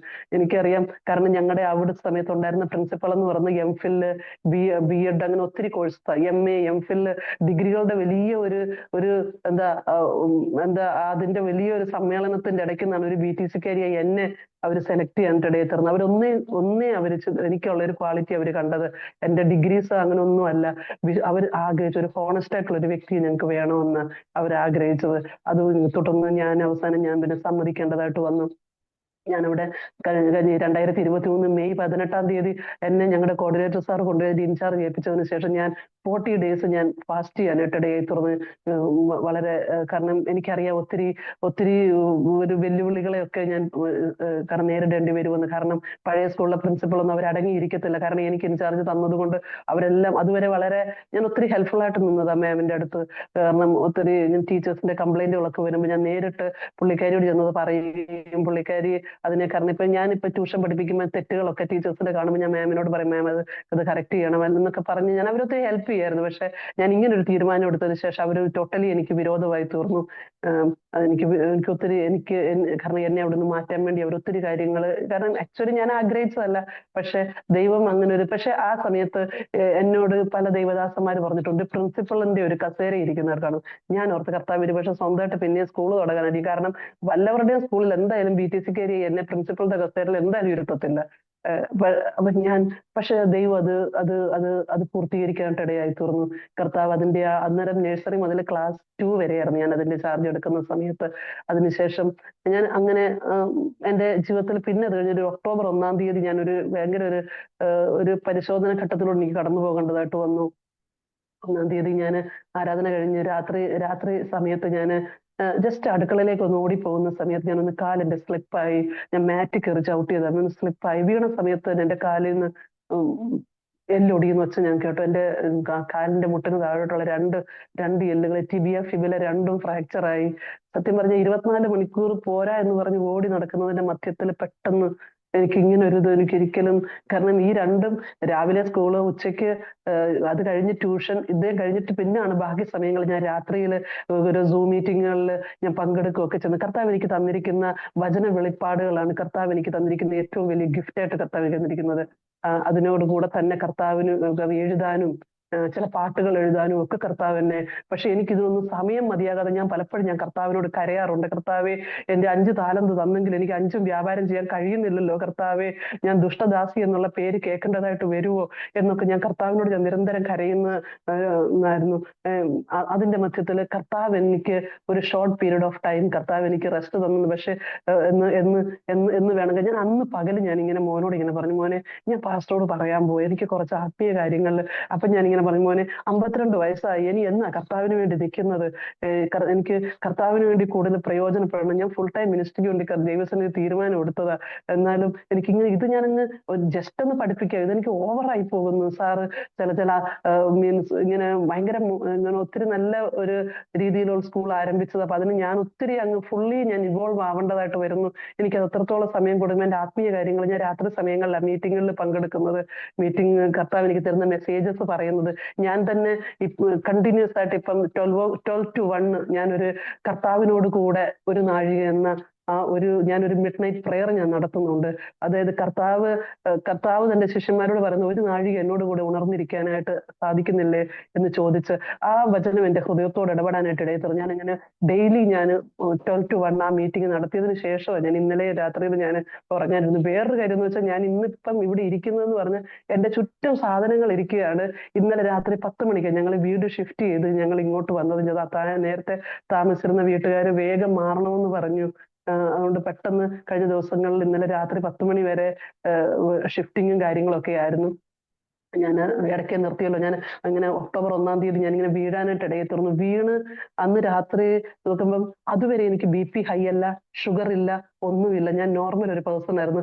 അന്ന് അവിടെ ചെന്നപ്പോ എന്റെ BP ഹൈ ആണ്, ഷുഗർ ഹൈ. അതായത് നമ്മൾ യോബിന്റെ ജീവിതത്തിൽ ഒരു പ്രയാസം വന്നപ്പോൾ യോബിന്റെ മക്കള് എല്ലാം മരിക്കാനിടയായി തീർന്നു.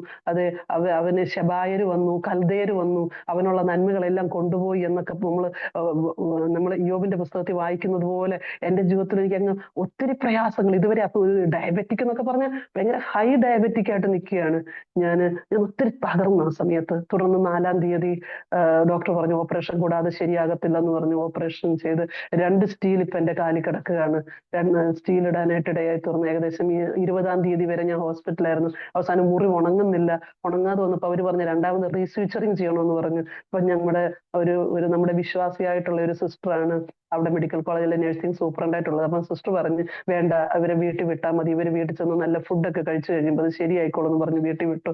തുടർന്ന് മോന് എന്റെ ഡ്രസ്സിങ്ങും കാര്യങ്ങളും, കാരണം ഞാനും മോനും മാത്രമേ ഉള്ളൂ. അതിന് തൊട്ട് മുമ്പ് സെപ്റ്റംബർ 25-ാം തീയതി മോന്, എന്റെ 2ാമത്തെ മോന്, അതായത് രണ്ടുപേരും 13 മിനിറ്റിന്റെ വ്യത്യാസമാണ്, John and Jacob and John ആണ് മൂത്ത ആള്, ജോൺ ചെറിയ ആള്. അപ്പൊ അവനൊരു ജോലിക്ക് വേണ്ടി അവരുടെ കസിൻ സിസ്റ്റർ അവനെ ഒന്ന് ഖത്തറിലേക്ക് വിളിച്ചു. അവൻ ഖത്തറിലേക്ക് പോയി ഒരാഴ്ച കഴിഞ്ഞപ്പോഴാണ് ഞാനിങ്ങനെ വീഴാനായിട്ട് ഇടയായി തീർന്നത്. അതിനുശേഷം ഇപ്പം മൂത്ത ആൾ ഒറ്റയ്ക്കേ ഉള്ളു. അവന്റെ ജീവിതത്തിലും വലിയൊരു പരിശോധനയാണ് ഓപ്പറേഷന് വേണ്ടി കൺസെന്റിൽ സൈൻ ചെയ്യുക. എന്റെ എല്ലാ കാര്യങ്ങളും, ഈവൻ എനിക്ക് എന്റെ ഒരു ഓപ്പറേഷൻ കഴിഞ്ഞ് കാലനക്കാൻ പറ്റാത്ത ഒരു വ്യക്തികൾ എന്തൊക്കെ കാര്യങ്ങൾ ചെയ്യണം എല്ലാം അവൻ ചെയ്യാൻ. ഞാൻ ബെഡിൽ കിടക്കുന്ന സമയത്ത് പലരും എന്നോട് വന്ന് പറഞ്ഞു, മാഡം നിങ്ങൾക്ക് മോനല്ല, നിങ്ങൾക്ക് ദൈവം മോളെയാ തന്നിരിക്കുന്നത്. അവൻ എല്ലാ കാര്യങ്ങളും നന്നായിട്ട് ചെയ്യാനായിട്ട് ഇടയത്തുന്നു. ഞാനും അതിശയിച്ചു പോയി. കാരണം ഇവൻ 2 പേരുണ്ടെങ്കിൽ മറ്റവനെ ഇവനെല്ലാം ഏൽപ്പിക്കുമായിരുന്നു. പക്ഷെ അവനെ ഒന്ന് കാമിയാബാക്കി തീർക്കാൻ വേണ്ടിയിട്ട്, അവനെ ഒരു ഉത്തരവാദിത്തം ചെയ്യാനായിട്ട് ദൈവത്തിന്റെ ഒരു പരിപാടിയായിരുന്നു. അവൻ എല്ലാ കാര്യങ്ങളും വളരെ ഭംഗിയോടെ ചെയ്യാനായിട്ട് ഇടയായി തീർന്നു. തുടർന്ന് ആക്ച്വലി ഞാൻ ഒക്ടോബറിലാണ് സംഭവിച്ചത്. ഡിസംബറിലൊക്കെ ആയപ്പോ എനിക്ക് സാലറി ഹാഫായി. എനിക്ക് 17,000 രൂപയാണ് ഞങ്ങൾക്ക് അവിടുന്ന് സ്കൂളിൽ നിന്ന് എനിക്ക് ശമ്പളം കിട്ടിയിരുന്നത്. എനിക്ക് 8,500 രൂപ ശമ്പളം തന്നു. വീടിന്റെ വാടക 5,000 രൂപ. ഞാൻ ആകെ പ്രയാസപ്പെട്ടു. ഞാൻ എന്ത് ചെയ്യും? ഞാൻ അവസാനം ഡിസംബർ 10-ാം തീയതി ഞാൻ വാക്കറിൽ ഞാൻ സ്കൂളിൽ പോകാൻ തുടങ്ങി. വാക്കറിൽ സ്കൂളിൽ പോയി ഞാൻ ഓഫീസിലിരിക്കും. ഓഫീസിലെ അഡ്മിഷൻ കാര്യങ്ങളൊക്കെ ഞാൻ അങ്ങനെ നോക്കാനായിട്ട് ഇടയായി തീർന്നു. തുടർന്ന് വന്ന് ഒരു 2 ദിവസം കഴിഞ്ഞപ്പോൾ ഞാൻ ട്യൂഷൻ പഠിപ്പിക്കാനായിട്ട് തുടങ്ങി. ഇങ്ങനെ ജീവിതത്തിന്റെ ഒരു ഘട്ടത്തിൽ ഒരിക്കലും പതറി നിൽക്കാതെ എല്ലാം വളരെ ധൈര്യത്തോടെ കർത്താവ് തരണം ചെയ്യാനായിട്ട് എന്റെ ജീവിതത്തിൽ ദൈവം എന്നെ സഹായിച്ചു. ഇവിടെ ഞാൻ പറഞ്ഞല്ലോ, ഞാൻ പല പ്ലാറ്റ്ഫോം എന്റെ ജീവിതത്തിൽ ഞാൻ ഇങ്ങനെ നിന്നത് കർത്താവ് വിളിച്ചു ഇവിടെ നിർത്തി എന്നുള്ള ഒറ്റ ഒരു കാരണം കൊണ്ട്. ഇടയ്ക്ക് ഒരു ദിവസം എന്റെ ചേച്ചി എന്നോട് ഇങ്ങനെ പറഞ്ഞടി, ഇവിടെ പാർട്ട് ടൈം ആയിട്ട് നേഴ്സസിനെ ഇവിടെ കേരളത്തിൽ വിളിക്കുന്നുണ്ട്. മഞ്ചേശ്വരത്ത് എന്റെ ബ്രദറിന്റെ വൈഫ് കാഞ്ഞങ്ങാട് അവൾ DMO ആണ്. പുള്ളിക്കാരി ഡോക്ടർ ആയതുകൊണ്ട് പുള്ളിക്കാരിക്ക് ഒത്തിരി ഹോൾഡ് ഉള്ളത് കൊണ്ട് നിനക്കൊരു ജോലി കിട്ടാനൊന്നും എളുപ്പമായിട്ട് കിട്ടും. അതുകൊണ്ട് നീ ഇങ്ങനെ പോര്, ഞങ്ങളൊക്കെ വിചാരിച്ച് നിനക്കൊരു വീട് വെച്ച് തരാനും പറ്റുമെന്ന് പറഞ്ഞു. ഓക്കെ, ഞാൻ തിരിച്ചു വന്നിട്ട് ഞാൻ ഞങ്ങളുടെ പാസ്റ്ററോട് ഈ കാര്യം പറഞ്ഞു. പാസ്റ്റർ ഇങ്ങനെ എന്റെ ചേച്ചി പറഞ്ഞു. പാസ്റ്റർ പറഞ്ഞു, സിസ്റ്റർ ശരിയാണ്, കുറെ നാളായില്ലേ ഇപ്പൊ ഇവിടെ നിൽക്കുന്നത്, സിസ്റ്റർ അങ്ങ് തിരിച്ചു പൊക്കോളാൻ പറഞ്ഞു. ഞാൻ അത് കഴിഞ്ഞ് ഞായറാഴ്ച വന്നപ്പം ഒരു ഷിബിൻ ഗാർഡ് എന്ന് പറയുന്ന ഒരു ദൈവദാസൻ, ഒരു പയ്യനാണ്. ആ പാസ്റ്റർ ദൈവദാസൻ എന്റെ അടുത്ത് വന്ന് പറഞ്ഞു, ആന്റി ഇവിടെ നിന്ന് ഇപ്പൊ ഓടിച്ചുകൊണ്ട് പോകുന്ന ദൈവാത്മാവല്ല, പൈശാചിക ആത്മാവാണ്, ആന്റിക്ക് പോകാനുള്ള സമയമായിട്ടില്ല എന്ന് പറഞ്ഞു. ഞാൻ പിന്നെ ചിന്തിച്ചതേ ഇല്ല. ഞാൻ വീടിന്റെ കാര്യം ഒന്നും ഞാൻ പിന്നെ വേണ്ടിയില്ല. ഞാൻ പിന്നെ അതിന് റെസ്പോണ്ട് ചെയ്തില്ല. കാരണം ഞാൻ പിന്നെ അതിനെക്കുറിച്ച് തിരിച്ചു പോകുന്നതിനെ കുറിച്ച് ചിന്തിച്ചില്ല. കാരണം ആ ദിവസം പറഞ്ഞു, ദൈവത്തിനൊരു സമയമുണ്ട്, ദൈവം ആ സമയത്ത് ഇവിടെ നിന്ന് കൊണ്ടുപോകും, അതുവരെ ഇവിടെ നിന്നേ മതിയാകത്തുള്ളൂ എന്ന് പറയാനായിട്ടിടയിൽ തീർന്നു. എന്റെ ജീവിതത്തില് എല്ലാം കൂട്ടിക്കുറച്ച് നോക്കുമ്പോൾ ഒത്തിരി നഷ്ടങ്ങളുടെ കഥ എനിക്ക് പറയാനുണ്ട്. പക്ഷെ ഞാൻ ആഗ്രഹിക്കുന്നത് കർത്താവിന് വേണ്ടി ഇച്ചിരി നഷ്ടം സഹിച്ചാലും, നമ്മൾ എബ്രായ ലേഖനത്തിലുണ്ടല്ലോ, അത് സമ്പത്തുകളുടെ അപഹാരവും സന്തോഷത്തോടെ സഹിച്ചു എന്ന്. എന്ന്. എൻ്റെ ജീവിതത്തിലും അതുപോലെ ലാഭമായിരുന്നതൊക്കെ ഛേദമെന്നെണ്ണി കർത്താവിന് വേണ്ടി നിൽക്കാനായിട്ട് എൻ്റെ കർത്താവ് എൻ്റെ ജീവിതത്തെയും കർത്താവ് സഹായിച്ചു. അത് ഹല്ലേലൂയ. തുടർന്ന് ഞാൻ കാരണം ഞാൻ പറഞ്ഞല്ലോ, മോൻ ഇടയ്ക്ക് ഖത്തറിൽ പോയെന്ന്. അവന് അവിടെ ചെന്ന് ചെന്ന് അന്ന് രാത്രിയിൽ അവൻ എന്നെ വിളിച്ചിട്ട് എന്നോട് പറയാണ്, മമ്മി, അത് ഏകദേശം എൻ്റെ ബ്രദേഴ്സ്, എൻ്റെ ചേച്ചി, എൻ്റെ ജസ്റ്റ് നേരെ മൂത്ത ബ്രദർ, പുള്ളി ഡോക്ടറാണ്, പക്ഷെ വിശ്വാസത്തിലല്ല.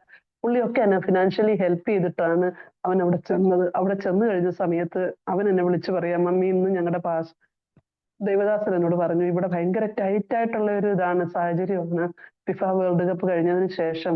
അതുകൊണ്ട് ഞാൻ എന്തിനാ മമ്മി ഇവിടെ വന്നത്? ഇങ്ങനെ എല്ലാരും എന്നോട് ഇങ്ങനെ പറയും, ഇവിടെ ജോലിയൊന്നും ഇല്ല എന്ന്. അന്ന് മുതൽ ഒത്തിരി നിരാശകരമായിട്ടുള്ള അവസ്ഥകള് ആയിരുന്നു. പിന്നെ ഏകദേശം ഒരു 3 മാസം അവന് ജോലി കിട്ടി. പിന്നെ അവന് അത് ജോലി ഇല്ലാത്ത ഒരവസ്ഥ വന്നു. ഇപ്പൊ ഈ സമയത്ത് കഴിഞ്ഞ ദിവസങ്ങളില് വീണ്ടും ഞങ്ങളുടെ അവന്റെ ദേവദാസൻ എന്നോട് ഇങ്ങനെ പറഞ്ഞു, ചില പ്രശ്നങ്ങളൊക്കെ അവൻ ഒത്തിരി അവിടെ സഹിക്കേണ്ടതായിട്ട് വന്നു. ഒത്തിരി അവൻ ഒരു നേരം ആഹാരം കഴിക്കാത്തവനെ ദൈവം അവിടെ കൊണ്ടുപോയിട്ട് ഉപവസിപ്പിച്ചു. അവന് അവിടെ ഹിന്ദി ബീഹാറികളുടെ ഇടയിലുള്ള ചില മീറ്റിങ്ങുകളുണ്ട്, അത് പാസ്റ്റർ അവനെ ഏൽപ്പിക്കാനായിട്ട് ഇടയായി തീർന്നു. പണ്ടൊക്കെ പ്രാർത്ഥിക്കാന്ന് പറഞ്ഞു കഴിഞ്ഞാൽ പോലും അവന് ഇവന്മാരൊക്കെ അതിലൊക്കെ വൈമുഖ്യം കാണിക്കുമായിരുന്നു. പക്ഷെ അവിടെ ചെന്ന് ദൈവം അവനെ മരുഭൂമിയിൽ കൊണ്ടുപോയി ഹൃദ്യമായി സംസാരിച്ചെന്ന് പറയുന്നത് പോലെ ദൈവം അവനോട് വളരെ ഹൃദ്യമായിട്ട് അവൻ ഒത്തിരി വട്ടം 21 ദിവസം ഓരോ നേരം വെച്ച് അവൻ ഉപവസിക്കാനുണ്ടായിരുന്നു. ഒരു നേരം ആഹാരം കഴിച്ചില്ലെങ്കിൽ അവന് സഹിക്കാനായിട്ട് പറ്റത്തില്ലായിരുന്നു. പക്ഷെ ദൈവം അവനെ ആത്മീയമായിട്ട്, എനിക്കത് ഭയങ്കര സന്തോഷം വന്നു. കാരണം അവന് ജോലി കിട്ടിയില്ലെങ്കിലും എൻ്റെ കർത്താവെ കാരണം ഞാൻ എപ്പോഴും ആഗ്രഹിക്കുന്ന ഒറ്റ കാര്യമാണ്, ഒരുപക്ഷെ കുഞ്ഞുങ്ങള് ഡോക്ടർ ആയില്ലേലും എഞ്ചിനീയർ ആയില്ലേലും അവരെ ദൈവമായിട്ടൊന്ന് അവരെ ഒന്ന് കണക്റ്റഡ് ആക്കി തീർക്കുക. അതാണ് ഓരോ പേരന്റിന്റെയും ലക്ഷ്യം എന്ന് പറയുന്നത്, ഓരോ മാതാപിതാക്കളുടെയും ലക്ഷ്യം എന്ന് പറയുന്നത് ദൈവമായിട്ട് നമ്മുടെ കുഞ്ഞുങ്ങളെ ഒന്ന് കണക്ട് ചെയ്യിപ്പിക്കുക. അത് കഴിഞ്ഞാൽ പിന്നെ അവര് ദൈവമായിട്ടുള്ള അവരുടെ റിലേഷനിൽ അവരത് നേടിയെടുത്തോളും, അവരുടെ ഫ്യൂച്ചർ എന്താന്ന് വെച്ചാൽ. പക്ഷെ നമ്മൾ പലരും പല മാതാപിതാക്കളും അവരുടെ മറ്റു കാര്യങ്ങൾക്ക് വേണ്ടിയാണ് കൂടുതൽ ശ്രദ്ധ കൊടുക്കുന്നത്. അതുകൊണ്ട് ഇന്ന് പലപ്പോഴും ആത്മീയമായിട്ട് വേണ്ടുവണ്ണം ആകാനായിട്ട് സാധിക്കുന്നില്ല. അതെ, ഞാൻ എൻ്റെ വാക്കുകൾ ഞാൻ ചുരുക്കാൻ വേണ്ടി ആഗ്രഹിക്കുക. അതെ, കർത്താവ് അവന് ഇപ്പൊ ഈ സമയത്ത് കഴിഞ്ഞ ദിവസങ്ങളിൽ അവൻ കടന്നു വരാനായിട്ട് ഇടയായി തീർന്നു. എന്തായാലും ഞങ്ങളുടെ പാസ്റ്ററിനോട് പറഞ്ഞു, സിസ്റ്റർ, അവന്റെ പാസ്റ്റർ എന്നോട് പറയാനായിട്ട് ഇടയായി, സഹോദരി, അവനെ തിരിച്ചു വിടണം, നമുക്ക് വീണ്ടും ജോലിക്ക് വേണ്ടി നമുക്ക് ട്രൈ ചെയ്യാം, കർത്താവ് അവന് നല്ലൊരു ഫ്യൂച്ചർ കൊടുക്കും, ദൈവത്തിന് അവനെ കുറിച്ച് ആലോചനകളുണ്ട്, എനിക്കറിയാം. അവന്റെ കാരണം അവന്റെ കൂടെ, കാരണം ജേക്കബ് MBA അവൻ സെക്കൻഡ് ഇയർ ചെയ്തുകൊണ്ടിരിക്കുകയാണ്. ഇവിടെ എനിക്ക് എൻ്റെ ജീവിതത്തിൽ അവൻ സാമ്പത്തികമായിട്ടുള്ള എന്ത് നേടിയെന്നൊക്കെ എൻ്റെ വീട്ടുകാരെന്നോട് ചോദിക്കും. നീ അവിടെ ചെന്നിട്ട് കർത്താവ് നിന്നെ വിളിച്ചു എന്നുള്ളതിന് തെളിവ് എന്താണെന്ന് അവര് സാമ്പത്തിക നന്മകളാണ് പലപ്പോഴും ചെയ്യുന്നത്. പക്ഷെ എൻ്റെ ജീവിതത്തിൽ എനിക്കറിയാം, കർത്താവ് ഇന്ന് വന്നു കഴിഞ്ഞാലും പോകാനുള്ള ഒരുക്കത്തോടെ ആയിരിക്കാനായിട്ട് എൻ്റെ കുഞ്ഞുങ്ങളെ വാർത്തെടുക്കാനും, അതുപോലെ ദൈവം എന്നെ ഏൽപ്പിച്ചിരിക്കുന്ന ദേശം ഞാൻ ആഗ്രഹിക്കുന്നു. മധുര ജില്ലയിലെ ഒരു ഉണർവിന്റെ ഭാഗമായിട്ട് കർത്താവ് എന്നെ നിർത്തിയിരിക്കുകയാണെങ്കിൽ അതും അല്ലെങ്കിൽ കർത്താവിന്റെ നാമമഹത്വത്തിനായിട്ട് തീരാനായിട്ട്, ദൈവത്തിന്റെ ആ ഒരു ഉണർവിന്റെ ഒരു ഭാഗമാക്കി ദൈവം എന്നെ തീർക്കാനായിട്ടുള്ള ദൈവത്തിന്റെ പദ്ധതിക്ക് വേണ്ടി ഞാൻ ആ ബലമുള്ള കരത്തിന് കീഴിൽ ഞാൻ താണിരിക്കുക.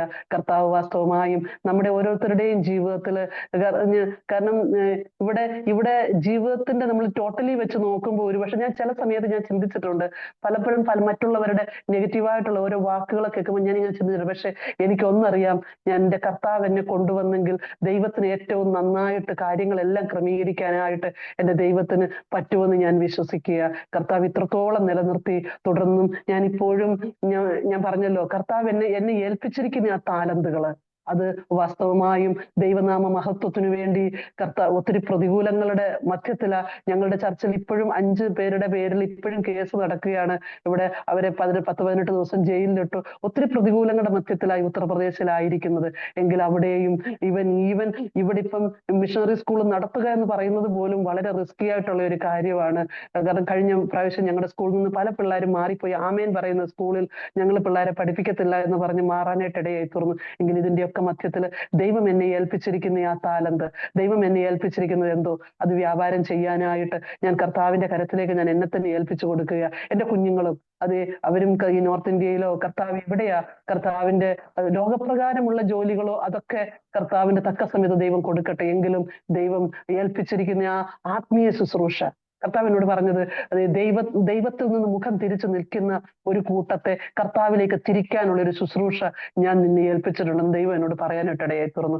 അതുപോലെ ഞാൻ പറഞ്ഞല്ലോ, ഞാൻ ആ കിടക്കയിൽ കിടക്കുന്ന സമയത്ത് പോലെ ഞാൻ ഒരു പാട്ട് എഴുതാനായിട്ടിടയായി തുറന്നു. ആ സമയത്ത് എൻ്റെ കയ്യിൽ പേനയൊന്നും ഇല്ല, എങ്കിലും ഞാൻ വോയിസ് മെസ്സേജ് ആയിട്ട് ഇട്ട് ഞാൻ ആ പാട്ട് ഞാനത് വോയിസ് മെസ്സേജ് ഇട്ടിട്ട് ഞാനത് പിന്നീട് എഴുതി ഞാനത് കമ്പോസ് ചെയ്യാനായിട്ടിടയായി തുറന്നു.